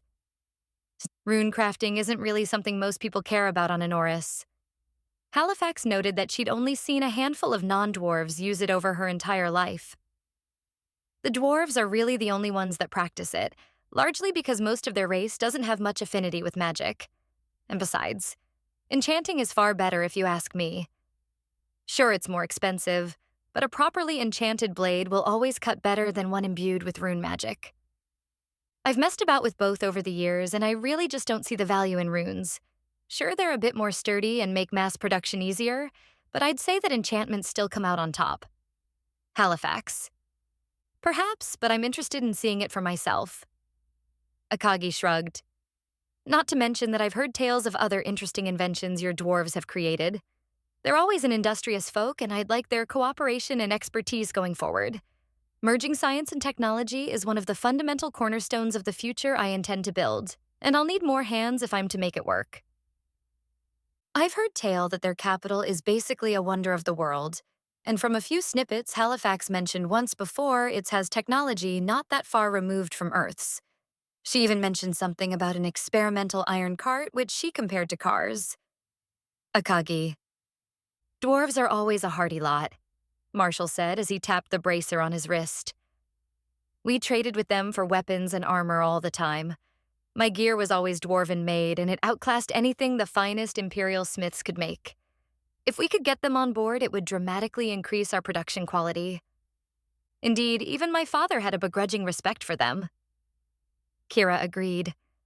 The jewelry they created for him had a special place in his collection. I believe that our forces would be bolstered by their cooperation. However, they're not likely to join the Demon Lord's ever-expanding empire without good reason. Akagi finished for her. But I don't think that's going to be an issue. I've already put the pieces in place, and it's only a matter of time until the dwarves beg me for protection. Not to mention that I believe they'll be quite interested in a technological cooperation agreement based on what Halifax told me. By her count, hasn't been to their capital in about 50 years, but she mentioned that every time she came back, it was always more advanced. I'd wager they'll bite at the bait I dangle in front of them, especially if it makes their rune crafting more viable. Akagi. What did you do this time? Halifax asked with a sigh, knowing the kitty too well to presume it was only doing nice things. Blow up their cities? Poison their water supply? Burn their crops? Put a plague on their houses? No, but I could if you want me to. Akagi snickered. I'm merely intending to take advantage of a small predicament they seem to find themselves in, that's all. Predicament? Halifax asked with a raised eyebrow. What kind? She couldn't imagine the dwarves could get themselves in a situation they couldn't get out of with their technology. I've heard word through the grapevine that the dwarves dug too deeply and greedily and are now being punished by monsters too terrible to have their names spoken aloud. Akagi said, her word choice being a reference that none in the group would understand. Word on the street is that several holds have fallen, and they're trying their very best to hold off the endless swarm of monsters that came from deep below the mountains. It's looking more and more like their tragic end unless a hero like me shows up to aid them in their hour of need. Did they come across Valakar? Halifax yelped in surprise as she processed what Akagi had just told her. But I thought we wiped out the last of those things during the war with Mr. Quackers. Are there still more out there? She groaned. There's that name again. How can something so stupid be said with such seriousness? Akagi. Damn you, Mr. Quackers. You truly were my greatest foe. Halifax hissed. Even all these years later, your evil still haunts the world. At the Divine Blade's comment, Akagi gave a knowing look to the others, instructing them not to correct any misunderstandings about the situation. I can't say for certain. What do these Valakar look like? And what exactly are they? Akagi asked, taking mental notes so that Alice could change up what her monsters looked like so as to better match Halifax's expectations. And what is this duck? I really need to know, but I feel that if I ask, I lose. Akagi. Yeah. You wouldn't know about them. Valukar were an ancient type of demon created as little more than living war machines. Halifax said with disgust as she recalled the monsters. They predate me by eons and were made by the archdukes during the Great War between the gods and demons. Way in the past. They can vary in size and shape, but generally they've got large, muscular bodies with bat-like wings on their back. I've seen some as tall as mountains, and they almost always control some kind of elemental magic. She said that Alariel could provide more information on them since she'd been around during said war. A war between heaven and hell, let's add that to the bingo card. Also, suspiciously alive monsters from said war, check. Copyright violation for said monsters too, check. Akagi. Are they dangerous? Akagi asked about their power level and how they stacked up against her. The way you're talking makes it seem as though they're a difficult opponent. Taking strictly about the most powerful class of Valakar in a one-on-one fight, I'll win. Halifax said while waffling her hand back and forth to indicate things weren't exactly straightforward. Same with 2-on-1, but fighting 3 reduces my odds down to around 66%, 4 turns into a coin toss, and any more than that becomes nearly impossible. She explained that their strength was far more than average people could handle, and that only demigods or beings stronger could the most powerful ones. There are also weaker Valakar that are much smaller. The most common are around the size of a giant, and those are far more manageable for mortals. For example, when we fought against the unending tide of evil that was Mr. Quacker's Black Crusade, he had 4 that acted as his elite bodyguard. And while it wasn't an easy fight, it was far better than fighting 4 mountain-sized monster.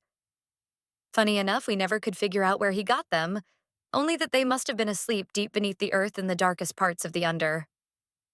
Mr. Quacker's Black Crusade. How much stupider is this going to get?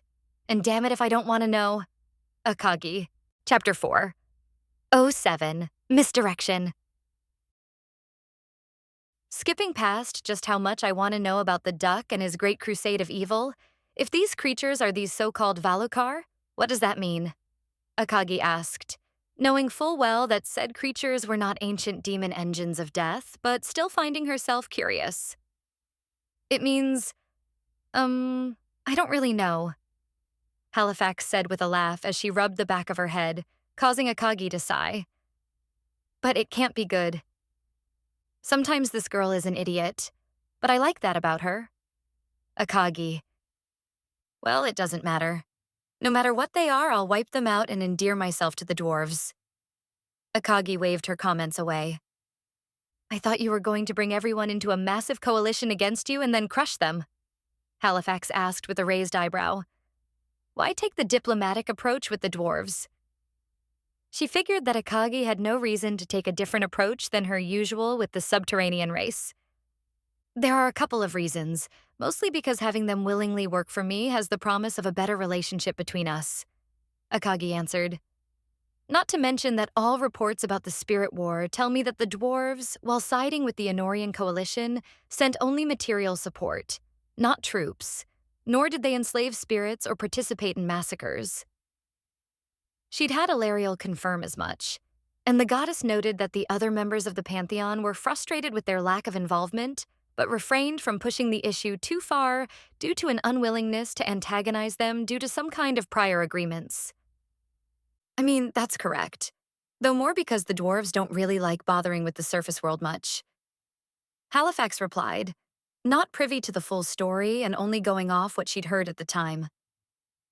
Don't forget that they're still allied with the Empire. There's no way they'll welcome you with open arms just because you wiped out some Valakar. They'll probably be banging down the Imperial Palace's door and begging for help if there really are Valakar attacking them. I know Sherry wouldn't have hesitated to aid them, but Hedris. He's more likely to let them squirm a bit to extract concessions. Halifax.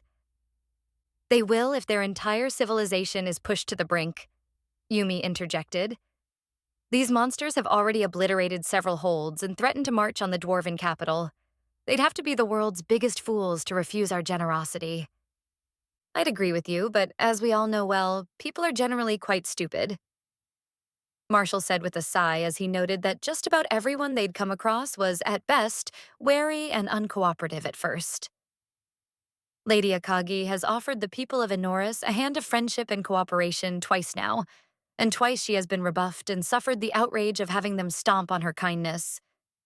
It does not inspire confidence in the dwarves' ability to act differently, and I'd lean toward taking a cautiously unoptimistic approach when dealing with them. The people of Earth have shown far more intelligence, seeing as they quickly learned that opposing our Lord is an exercise in foolishness.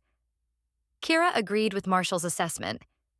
If the people of Enoris had half their wherewithal, they wouldn't be in this situation in the first place. Perhaps, but dwarves are generally a people that don't break vows, Akagi said as she pulled out her kisaru and lit it. It's in their very nature not to betray their words, much like demons. If they agree to cooperate with me, then I'm reasonably sure they'll follow through. Something something. Slay the Oathbreakers, something something Book of Grudges. Akagi. Since when do you trust people? Halifax asked in surprise. Did you get sick with some kind of demon lord illness? She said as she jokingly offered to check her forehead for a fever. Do we need a doctor or a vet? Is the kitty running a fever? How do you treat demon lord madness? Halifax. Ha! Ha! Ha! I trusted you, didn't I? Akagi replied with a mocking laugh. Yeah, and look where that got us. Yumi said in a mocking tone as she lamented her loss of kitty time. I got competition from a thieving cat. We should have melted her down when we had the chance. Yumi. Jealous Yumi is cute, but play nice with her. Akagi. Never. Yumi. Oi, that's only because I'm so sincere and nice. Halifax said with a smile that seemed to radiate sarcasm. Plus, I give good ear scratches. Yes, the best judge of one's trustworthiness.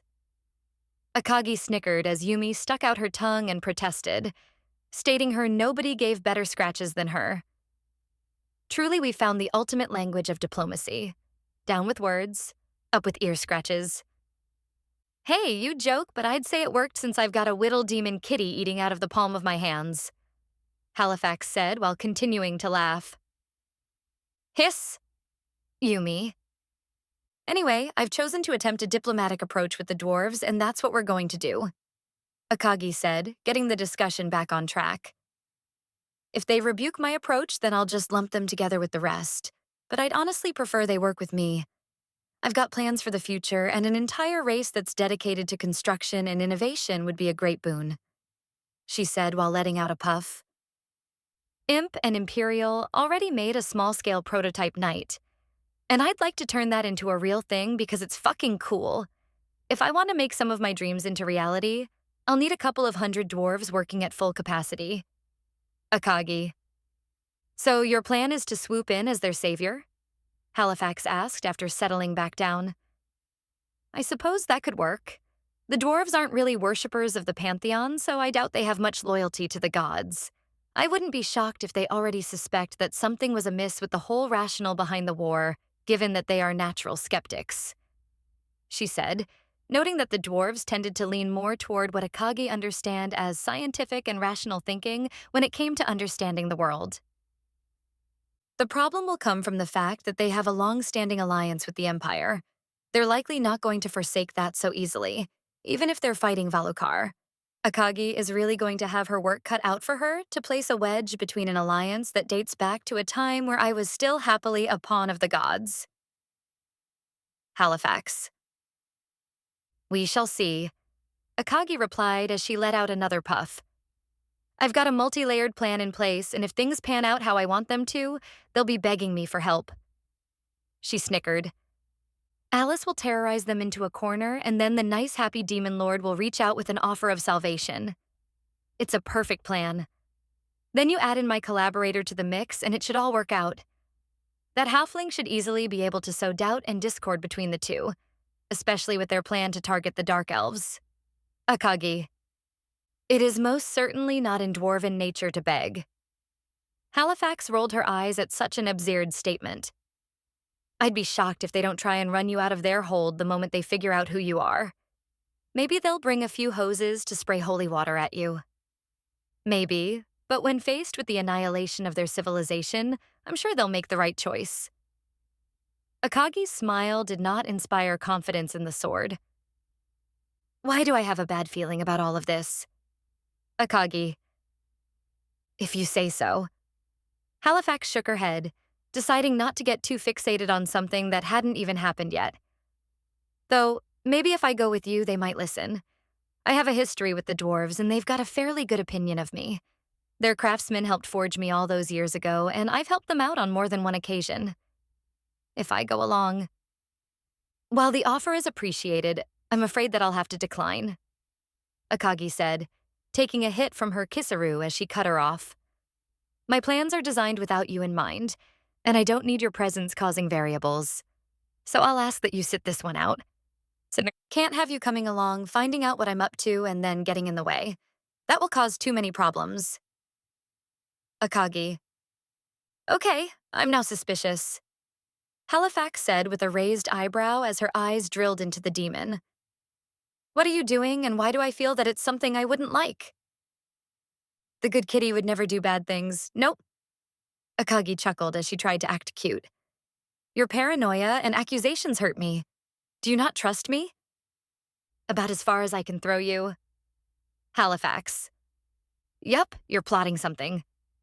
Halifax said, determined to uncover what she was hiding. Just come clean and I promise that I won't be mad. She said, her eyes boring into the demon. That's what they all say right before they get mad. I know how that works. I dealt with it for years. Akagi. It's not really anything bad. Akagi said as she let out a puff, deciding to keep going with the lies and misdirection. I just feel that your presence will lessen my ability to gain their cooperation. I figure that if you show up, they'll get you to help them, and that won't make them feel indebted to me. That's all. She said without a hint of deceit in her words, and seeing as it was a true concern, it didn't set off any alarm bells in the Divine Blade's mind.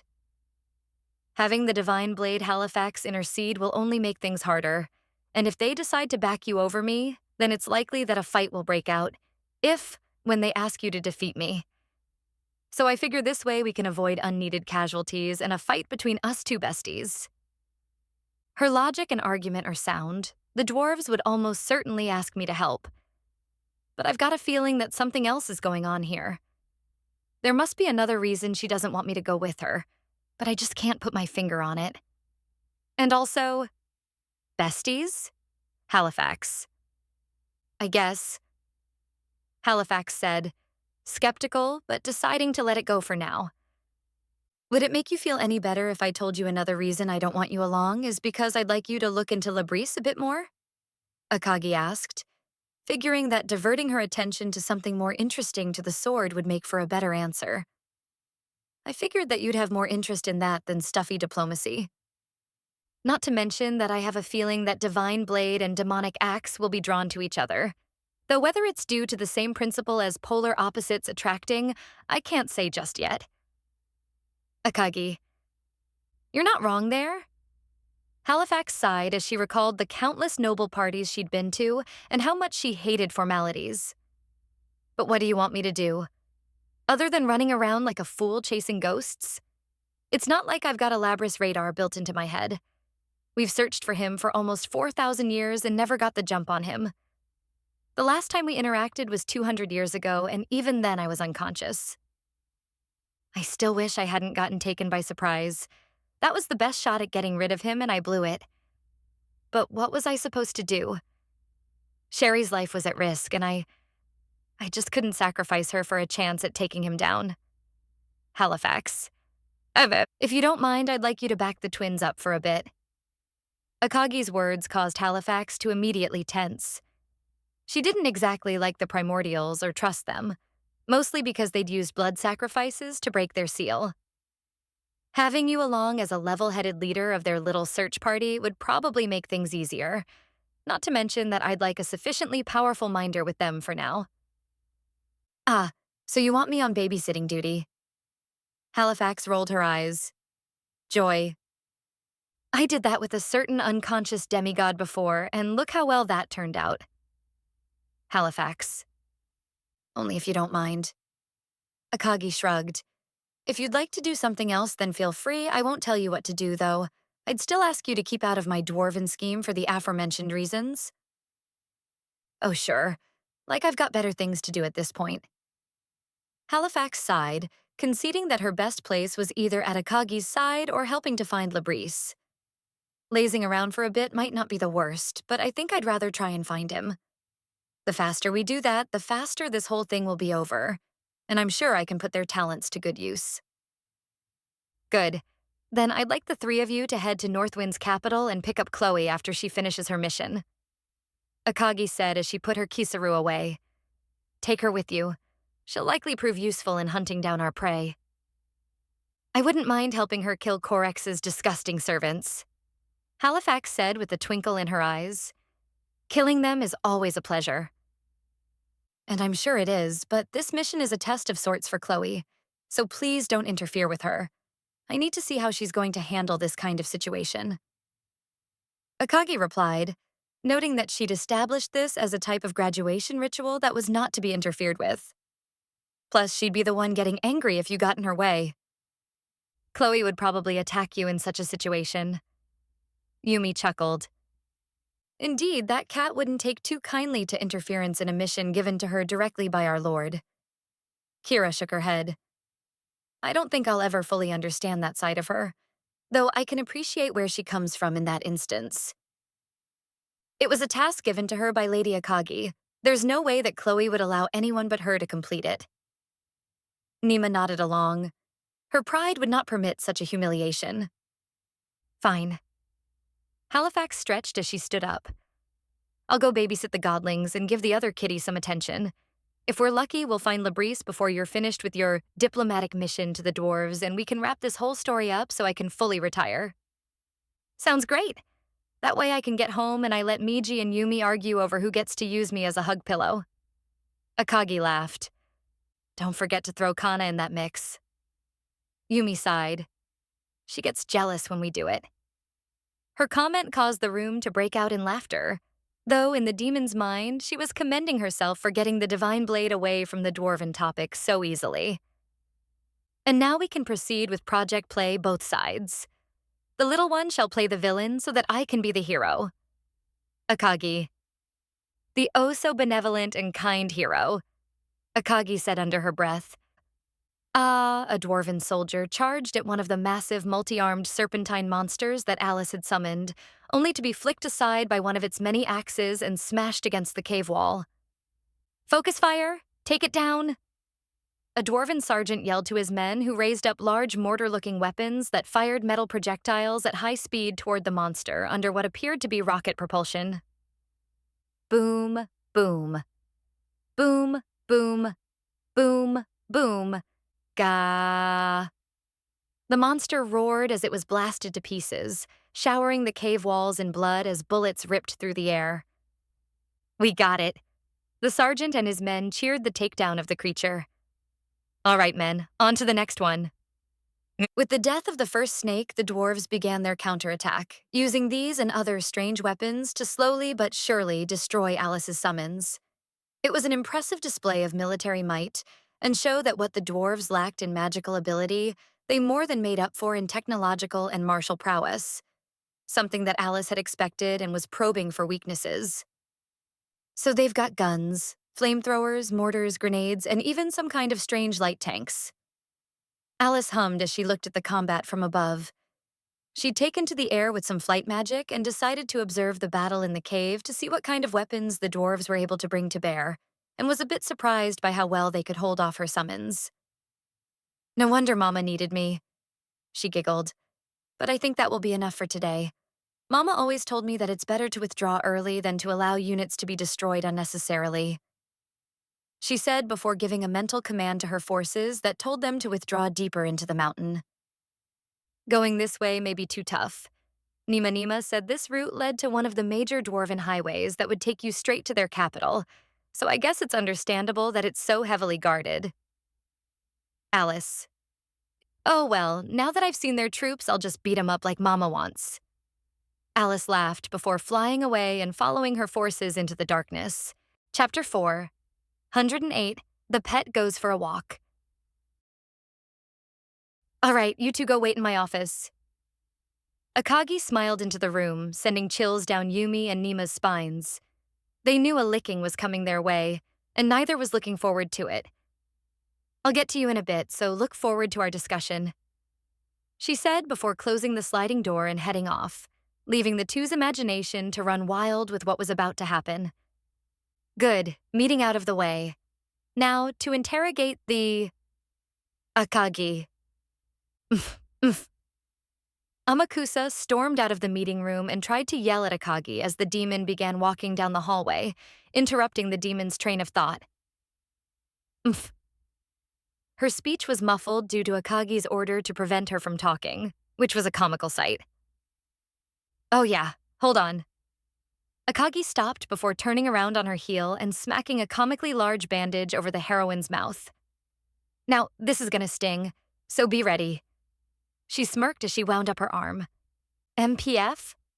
Amakusa, knowing what was about to happen to her, wanted to back away and run, but was unable to do so before the bandage was ripped off at high speed, causing her severe pain. Yeah, you fuck, ow! I forgot to take it off. Good thing you reminded me. Akagi smiled as she dodged a swipe. Feel better? Why did you slap a bandage on my face? You could have just allowed me to speak. Amakusa hissed, her face still in great pain. And no, I don't feel better, you asshole. Should I even bother questioning where did that bandage came from? Amakusa. But if I did that, there wouldn't be any fun in it for me. Akagi laughed as Amakusa rubbed her painful cheek. Is that your default answer for everything? Amakusa hissed. Perhaps. Akagi smirked. But do you need something, pet? I've got more important things to do than entertain you. If you want some head pats or treats, I'll get someone else to take care of your needs. You... Amakusa grumbled as she tried to ignore her comments. It's almost like you don't even see me as a person. She sighed. I don't. Recall that you're a pet, not a person. Akagi replied with a wicked grin. I thought that was quite obvious. What about this relationship indicated otherwise? I only treat you with as much humanity as you gave the spirits that you mercilessly slaughtered. I'd call that fair. Akagi. Anyway, beyond wanting the ability to speak back, I needed to ask you something. Oh, benevolent master of mine. Amakusa said, her words dripping with sarcasm. No, I won't take you for walkies or buy you a new chew toy. You can beg and whine as much as you like, but my will is firm, Akagi said as she quite literally put her foot down, a shit-eating grin forming on her lips. Don't react. That's what she wants. Don't do it. It's not worth it. Amakusa. I'd like to go to Amdamel for a bit, Amakus asked, hoping to end this conversation quickly. With everything going on, I haven't exactly had a chance to follow up with Feline, and, well, I'd really like a bit of a break from you. She sighed. Even for just a few moments, I'd like to be away from you. Amakusa. Lest you forget, pet, I've taken you as my toy. Akagi replied with a glare. You belong to me for as long as I see fit. I fail to see why I should entertain your wants. Please. Amakusa bowed formally. Just for a bit. There's some stuff I'd like to do there. Things I need to do. Akagi didn't respond at first, mulling over how she should respond. Amakusa hadn't really asked for anything since she'd been captured, beyond wanting to save the Oni girl, which was something Akagi would have done anyway. On top of that, it wasn't as if Akagi really needed the heroine around either, since her combat ability was of minimal value and her loyalty was non-existent at best. At the end of the day, she kept Amakusa around as little more than a plaything for her, a toy to be played with and then discarded as soon as the demon was done with her. It would be correct to say that heroine's life held no value to Akagi, and she had no attachment or affection for her whatsoever. Fine. Akagi replied after thinking for a bit, and coming to the conclusion that it would be fine for her to go off on her own for a bit. It's not like you being here will do anything more than present an extra mouth to feed. She continued, Go to your queen and do as you please. Just understand that when I eventually yank on your leash and tell you it's time to come home, there will be no crying. Understand? She said in a threatening tone. The implications of disobedience clear in Amakusa's mind. I'm not stupid enough to try anything at this point. Amakusa replied with a sigh, happy to finally get away from the demon, even if it was only for a short while. I'll return without putting up any fight. Not like I could fight anyway.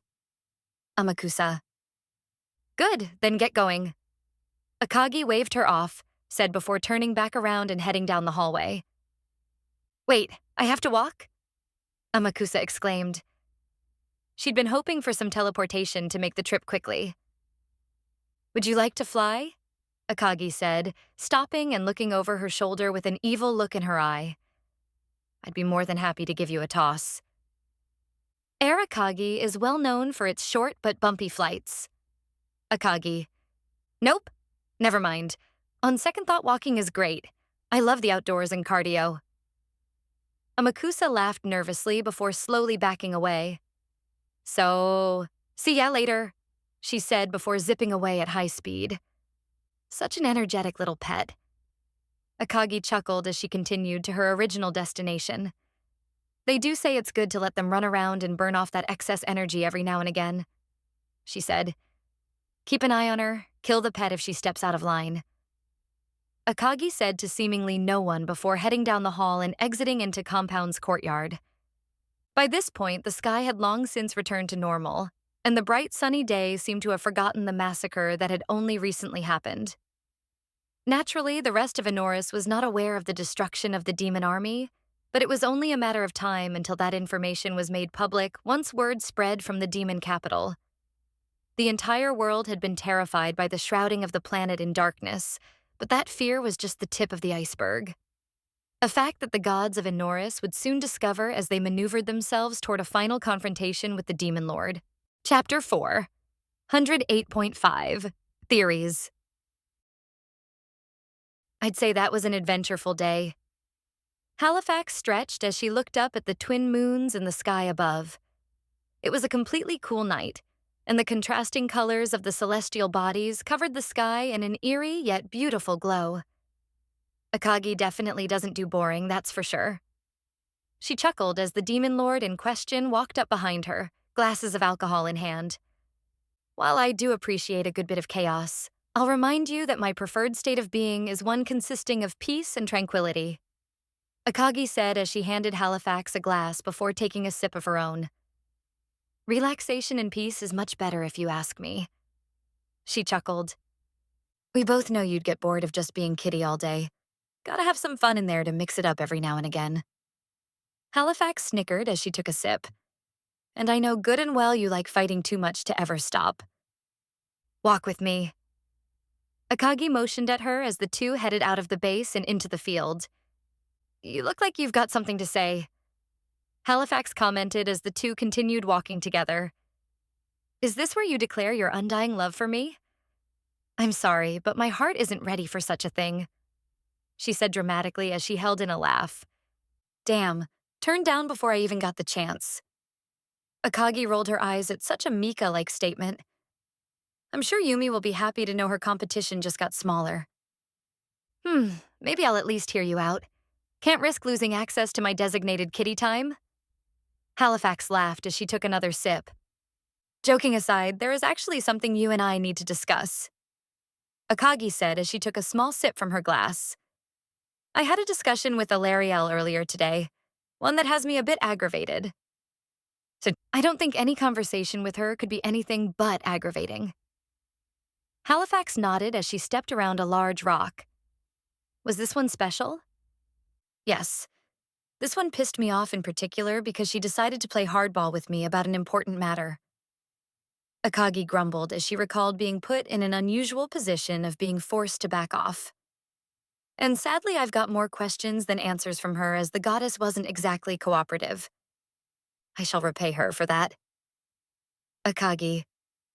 I'm shocked you didn't beat information out of her, Halifax said, noting that Akagi was not one to take no for an answer when it came to extracting intel. Did you figure it wasn't worth making your arm get tired? Ilariel threatened to take her own life rather than divulge the information I sought, Akagi said as she took another sip, her words making Halifax stop in place. So, yeah.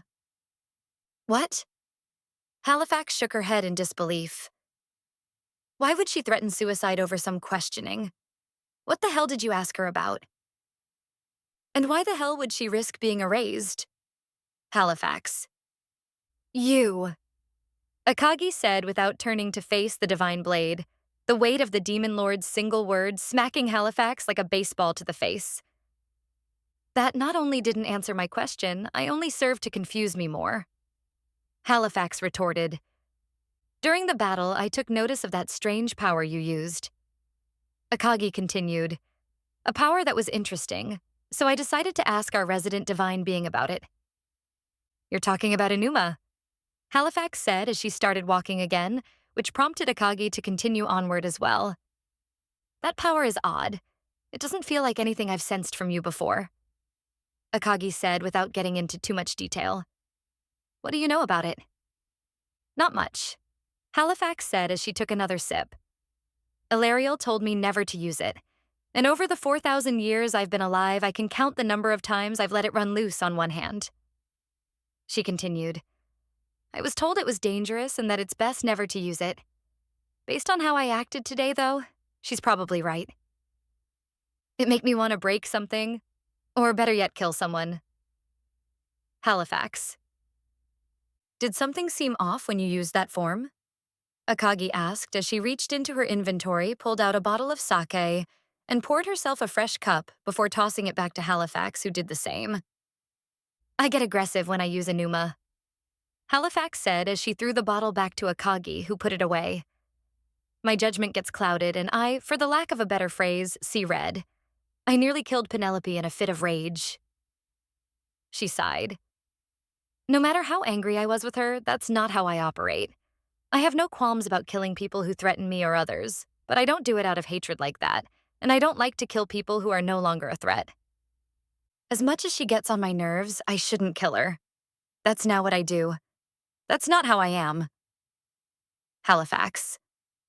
Unlike me, who hates loose ends and gets rid of them without a second thought. Akagi chuckled as she took another sip. How long have you had that power? Enuma is something that's been with me since I was created. I've been able to use that form since the very beginning, unlike some of the others that I had to learn. Halifax explained that she'd been forged with a great deal of power and knowledge, but it took time to really understand most of it, with Enuma being the primary exception. The few times I got Ilariel to discuss it, she told me that it was a tainted power that could result in my destruction if I kept messing with it. Did she ever tell you where it came from? You're a blade forged by the gods, so why would a dark power like that exist within you? Akagi asked. not directly coming out and telling her it was similar to her own demon lord power just yet. When pressed, Ilariel told me it was an unfortunate artifact of the forging procedure. Halifax shrugged, not really understanding it herself and lacking the knowledge to really question it. Something about flaws in the process or simply a lack of time to remove the impurities since they needed me ready to kill Vikes quickly, and thus couldn't take as much time as they needed? I don't know really, though. That's all I was ever told. I don't really even understand how they made me. Now that I think about it, how did gods create a blade powerful enough to kill a demon lord? Halifax. Interesting. I wonder why she refused to tell me about your creation then? Akagi asked aloud. And also, would killing her kill you? Because she indicated that it would. Uh, I don't know for certain, but it stands to reason that it would. Halifax thought about it for a second, scrunching her face up as she tried to come to an answer but couldn't give a definitive one. Angels die when a god does, and everything they've created with their own power goes too. So, yeah, I suppose killing Ilariel would take me out. Wait, she used that threat to get you to back off? She did, and it was quite effective. Akagi said as she gave a soft chuckle as Halifax's face went red with anger. I was not inclined to go rolling that dice and risk my friend's life over something I didn't deem worth it.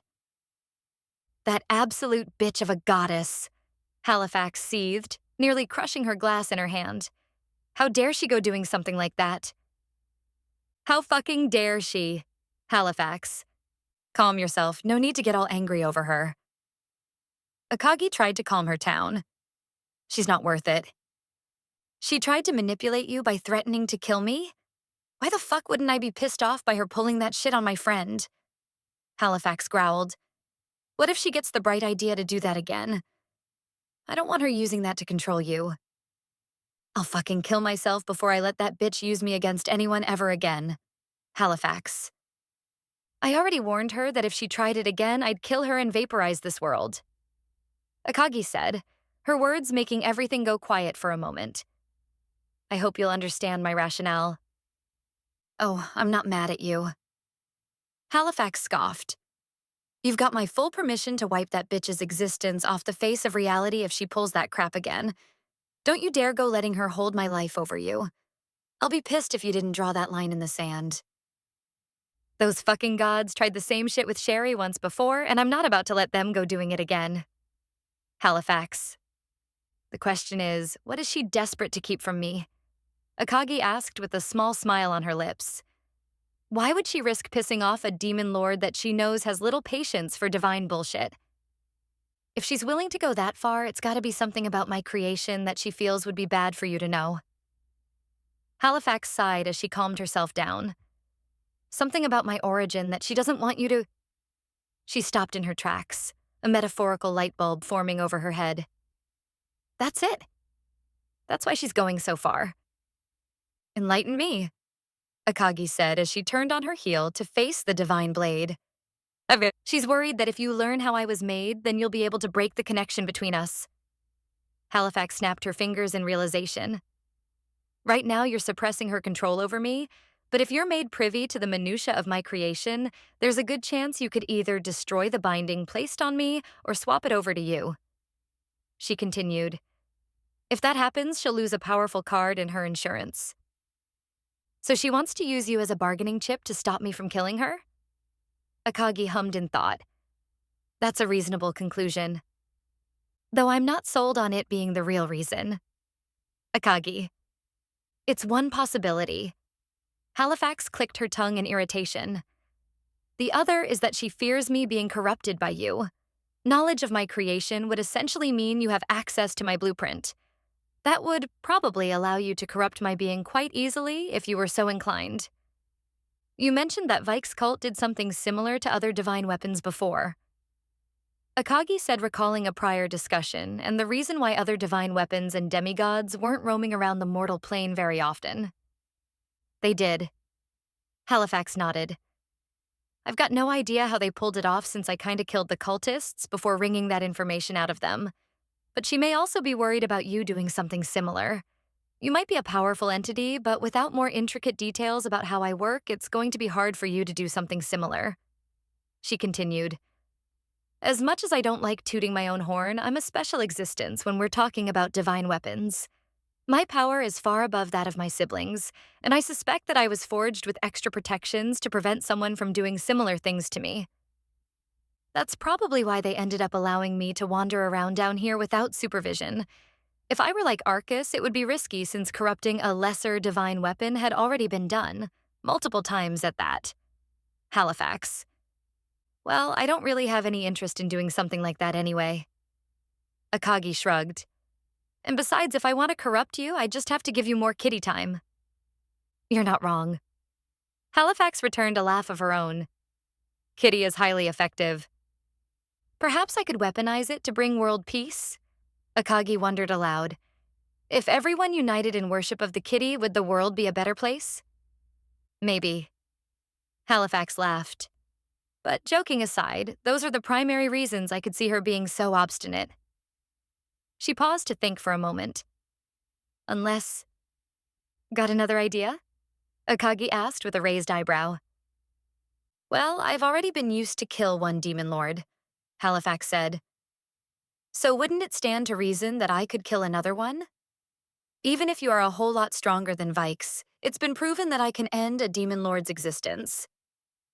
Vike's soul was shattered by my blade, something that I can imagine would be impossible for most other weapons. Halifax. Anything's possible. Akagi nodded.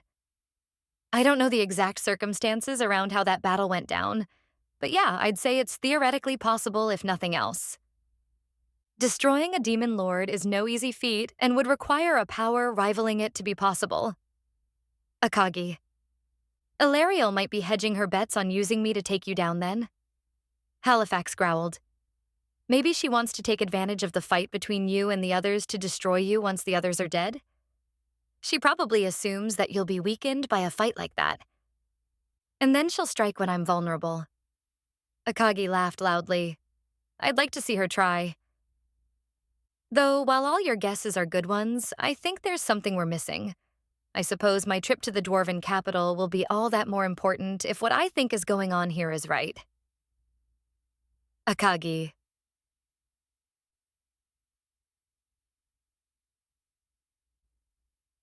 Ugh. Nier groaned, an unfamiliar metal ceiling coming into view as his eyes flickered before opening. His head hurt like hell, and it reminded him of the pain one felt when they woke up with a hangover. Where? He said as tried to get up, hearing the sound of chains scraping against the floor as he moved. Huh? He paused as he moved his right arm, bringing it into view and noticing the steel chains anchoring him to the back wall. Oh yeah, we were... Misery. Nier. Thank the goddess, you're awake. Misery's voice sounded out from his right. Misery? Nier grabbed his head in pain as he slowly sat up, looking for the half-elf. I'm over here, Misery said from the cell next door. She was chained up like Nier, though in her case there were additional restraints on her, such as a collar around her neck and cuffs that completely covered her hands to render her unable to cast. They brought the three of this into this metal prison. I only woke up a bit ago, so I don't know much about what's going on. Where's Catelyn? Nier asked, looking around the cells before spotting the unconscious cell across from his. Thank the gods, he said in relief as he saw her chest rise and fall, fearful that she might have been killed. We're all alive. I suppose that's a win in and of itself. Nier. Nier, Misery spoke, her words giving away the fact that she was trembling. I'm sorry. She apologized for what had happened. Stop. Nier sighed. It's fine, Misery. But I betrayed you, Misery said, her voice going hoarse. You're my friends and I turned on you, Misery. I'd say that you actually saved us, Misery. Nier cut her off. That woman originally planned on killing us, and thanks to your little stunt, we're still alive. He noted that there was no way they'd defeat Kira, And his plan more or less boiled down to making it painful for the half-dragon as possible before their inevitable deaths. But we've been captured. The Demon Lord? Who knows what they'll do to us? Misery said, defeated. Who knows what it'll do to us now? Yeah, considering they didn't end us while we were knocked out, they'll probably interrogate us. But after that? Near. Listen, we'll worry about that later. For now, all that matters is that the three of us lived through that nightmare. Near said as he stood up, finding that his chains connected to the back wall much like he'd seen in ordinary prisons. Hey, you stupid cat. Wake up! He called out to Catelyn, who groaned as she roused her from her slumber. 5 more minutes. Catelyn grumbled as she turned over in her half-awake state. Okay, but then you'll miss out on Misery trying on cute dresses, Near said with a smirk, knowing that would wake her up real quickly. Really? Catelyn shot up like a rocket. She never lets me dress her up. Did she try on that black and white fluffy one? Catelyn. Good morning, sleepyhead. Near sighed, ashamed at just how well he knew his wife. Where's the cute dress-up, Misery? Catelyn said as she looked around. Wait, we're in a cell? The fuck is this? Catelyn. Took you long enough to notice. Near rolled his eyes as he walked up to the cell bars. How did... Oh yeah. Fuck. Catelyn clicked her tongue in irritation as she recalled what had happened. Where's... She paused as her eyes drifted to Misery, who had a guilty look on her face. So they locked you up too. Catelyn, Misery tried to apologize again, but was stopped by Catelyn putting up a hand. Did Near already tell you it was fine? Catelyn asked, figuring that she'd already done this to him. Yes, but... Misery again tried to speak, but was cut off again. Then my feelings are mutual. Catelyn sighed as she stretched. Not to mention that I'm pretty sure your little goddess was responsible for that one. Not you. The Misery I know would never turn on us, so there's only one logical explanation for what I saw back there. Catelyn. So you think so too? Near hummed in thought. That's the conclusion I came to as well. Well, duh. Your average person doesn't just go all glassy-eyed and betray their friends for no reason. Catelyn shrugged. Not to mention that her speech was off, almost as if someone else was talking using her voice. Lady Esquire. Misery was about to deny their words, but she found herself unable to do so. You think that she... You met her before we left on this little mission. Did she tell you anything? Catelyn asked about their conversation, something she rarely did as she ordinarily considered such things private. Misery paused. Thought for a moment, recalling her meeting with the goddess of death. She told me to stay alive. She made me promise that no matter what, I'd survive. Even if that meant throwing everything away. She shook her head, unable to fully recall everything. Everything is a bit fuzzy. I remember agreeing, but... It's no good. My mind is still scrambled. I can remember bits and pieces, but not much else. Misery. She probably charmed you. Near commented as he banged against the bars. Damned goddess. Misery has always been a bit special to her, so it's not shocking that she wants our cute little priestess to live, Catelyn commented as she stood up. Forcing her to prioritize her own life over all else would definitely be in the cards. Though why? Why would a god go that far? Misery is just a mortal at the end of the day. Catelyn. But I don't want to sacrifice you two if it means saving myself. Misery yelled, angry that she'd be made to sow such a thing. You've been my friends for so long. I don't want to lose you. Unfortunately, that's not really up to you, Misery, Near said as he noted that her own free will meant nothing in the face of a god's desire. You're a beloved disciple of the goddess of death and a one-of-a-kind dark magic user. At the end of the day, if she wants you to act a certain way, she'll compel you. No, Misery said, curling into a ball. Lady Esquire. Why, So, I guess we can add a few other people to the list of those who figured out that the gods are nothing but selfish assholes today. Akagi said as she appeared in the small passage separating the cells. Though I think discovering that she values you too much is a bit better than finding out your entire race has been chasing after non existent love. Chapter 4 109 An Offer and a Collision Course. Announcement. And that wraps up Book 6. Thank you all for continuing to read the story. Tomorrow will be 2 bonus chapters, one of which is that silly compilation of ideas.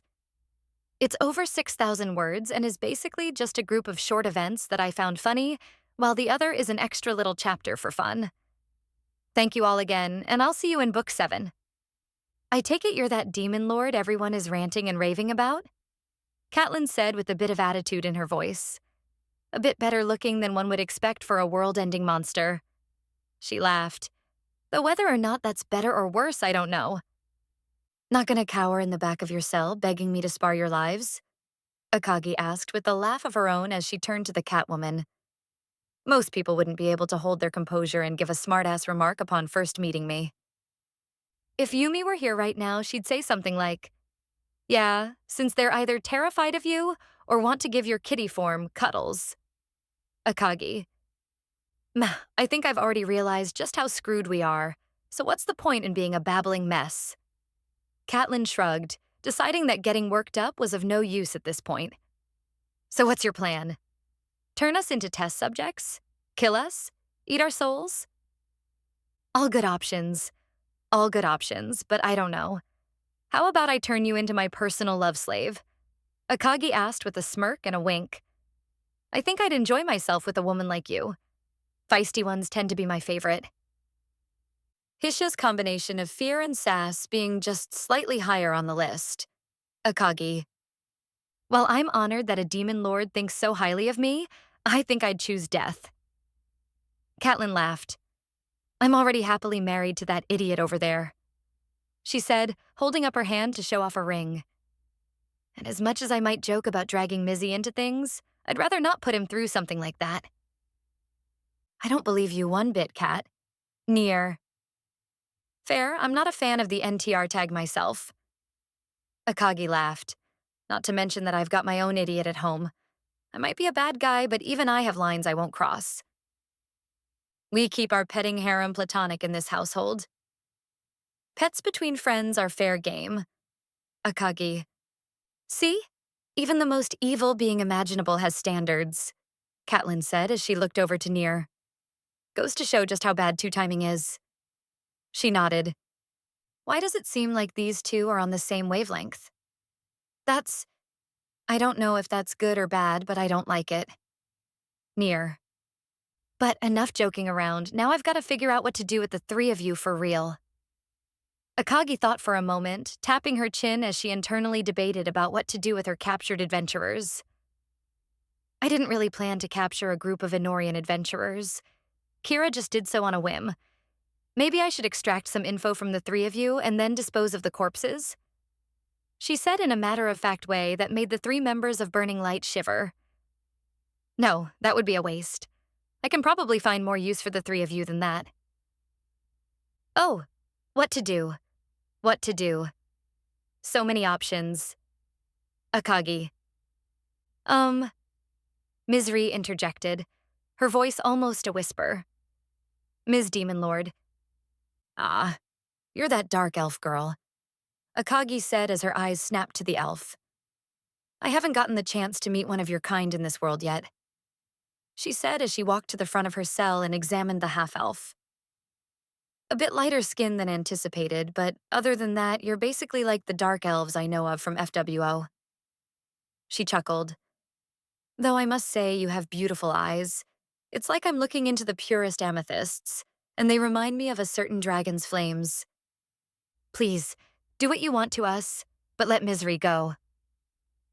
Near pleaded for her safety, wary of what the demon would do to her. Misery is a good person. She doesn't deserve whatever you're going to do to us. She only came with us because we asked her to. If you have any mercy in your heart, just let her go, please.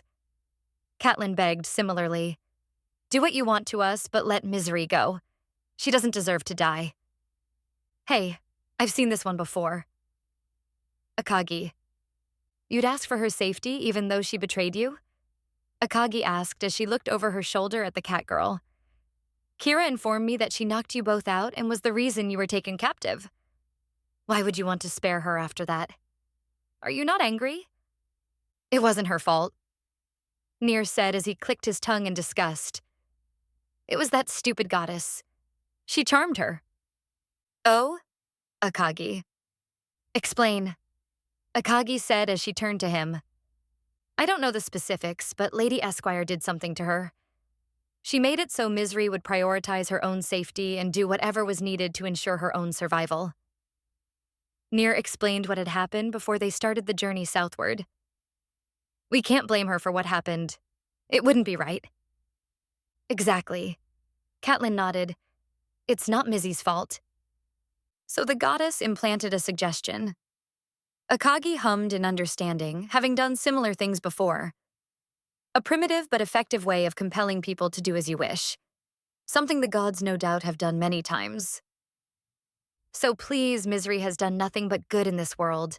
She heals countless people with her dark magic and does everything she can to treat the sick and injured. Catelyn pleaded. In all my years, I don't think I've ever met someone as kind as her. At least let her go. We'll accept whatever fate you have prepared for us, but allow her to leave in peace. Catelyn, Nier, Misery protested, not wanting them to sacrifice themselves to save her. I won't just leave the two of you here. I won't abandon you. It's fine, Misery. Nier smiled to reassure her. We were prepared for this kind of fate from the very beginning. We're adventurers. It's only natural that this lifestyle caught up to us. But you've got a lot more to offer this world. He's right, kid. Catelyn nodded as Akagi watched the back and forth, smirking. Let the adults take one for the team so the kids can survive. Besides, what kind of big sis would I be if I didn't help you out? A still perverted one. Nier. You too. Misery began to tear up as she listened to their words. What do you say, Demon Lord? Catelyn said. Can you grant this small request of ours? It's not like one girl is going to get in the way of whatever you've got planned. Let her go and we'll accept our fates quietly. A touching display, but no, I'm afraid that I'll have to decline your offer. Akagi said as she turned to the cat, her arms crossed in an X. Not mind you out of any sadistic desire to watch you all be tormented together. Though I'll admit that would be fun. Watching them plead for her life was quite exhilarating and nearly made me giggle like an idiot. Akagi. No, I've come up with a better use for the three of you.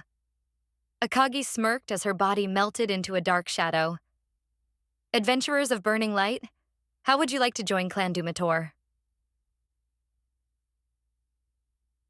I suppose these ones will do, Rihael said as her two zombie dragons deposited large quantities of monster corpses in front of her. She'd ordered them to hunt as many creatures as possible as the angel wanted a large army of undead for her invasion plans. See what you can do to find more powerful ones. I don't want our forces to be made of nothing but weaklings, she said as she swung her scythe, causing the various monster corpses to begin twitching as they were infused with unlife. If possible, lure some of your kind here. More dragons would bolster my forces substantially, she said as some of the monsters began standing up, moaning and groaning as their bodies filled with necrotic power. The two dragons did not respond to her request, merely grunting as they took to the sky to find more corpses to aid their master in creating her army. What are we up to now? Rihael stretched as she leaped from the rock she'd been sitting on.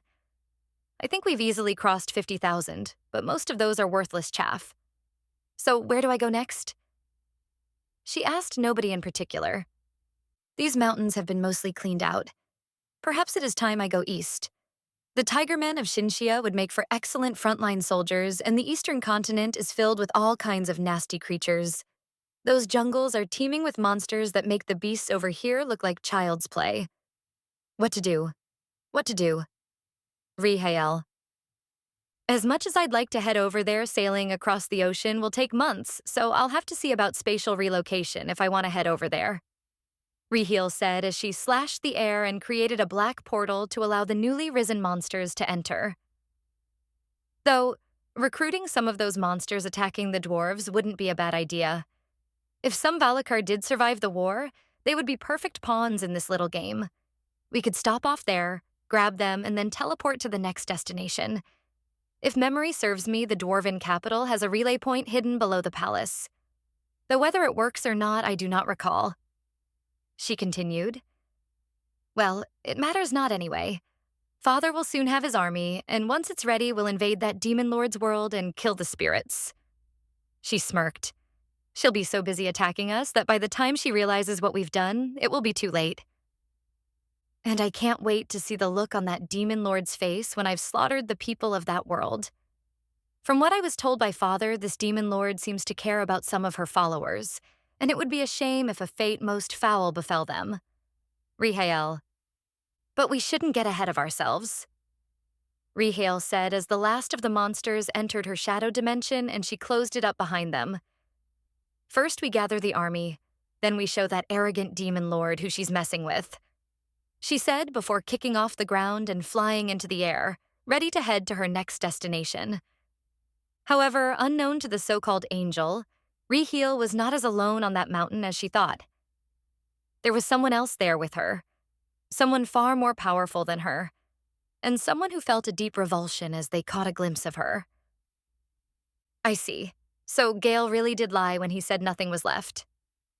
Sul clicked her tongue in disgust as she watched Rihael fly away, briefly debating whether to strike her down at that moment before casting the thought aside. As much as I'd love to destroy that thing right here and now, it would draw too much attention to myself, and I can't risk Gale becoming aware of my presence. Not now. Not when the plan hasn't even taken its first steps. I'll just have to trust that demon lord to have everything handled, she said, laughing derisively at her own words. Though I suppose that's only fitting. A demon lord destroying a creature made from the corpse of one. I just hope that Halifax... She shook her head before flying in the opposite direction. No, it will be fine. No matter what comes to pass, it will be for the best. Sol. End of Book 6. Bonus. Chapter 3, What Happens When You Squeeze the Kitty. Zoom. Whoosh. Noom. Fly, kitty, fly. Miji giggled as she held a small Akagi in the air while running around the garden with her like a toy plane. Noom. Bang, bang, bang, boom. Mew, mew, mew, mew. Akagi meowed as she was whooshed around while Miji made plane shooting noises as she pretended to take out flying enemies. Kitty will beat all the bad guys. Miji continued to giggle as she ran around the garden, all while Akagi made plane and whooshing noises to make it more realistic. What in the hell am I watching? Kana deadpanned as her eyes followed the two run around. She'd heard all kinds of noise outside and figured that her sister was playing with Miji. Bang, bang, bang, zoom, whoosh, zap. And here we have an intense aerial battle between the flying kitty forces of Dumetor and the Invuso monsters, of course, Mika said while recording a video to post on her socials. Do you not see the heroic kitty forces downing all those evil monsters who seek to disturb our peace? She protects us all from such evil beings. Truly, she is a kitty of goodness. Mika, the only thing disturbed here is you, Kana said as she rolled her eyes while her friend continued to laugh. But then again, we like that part about you.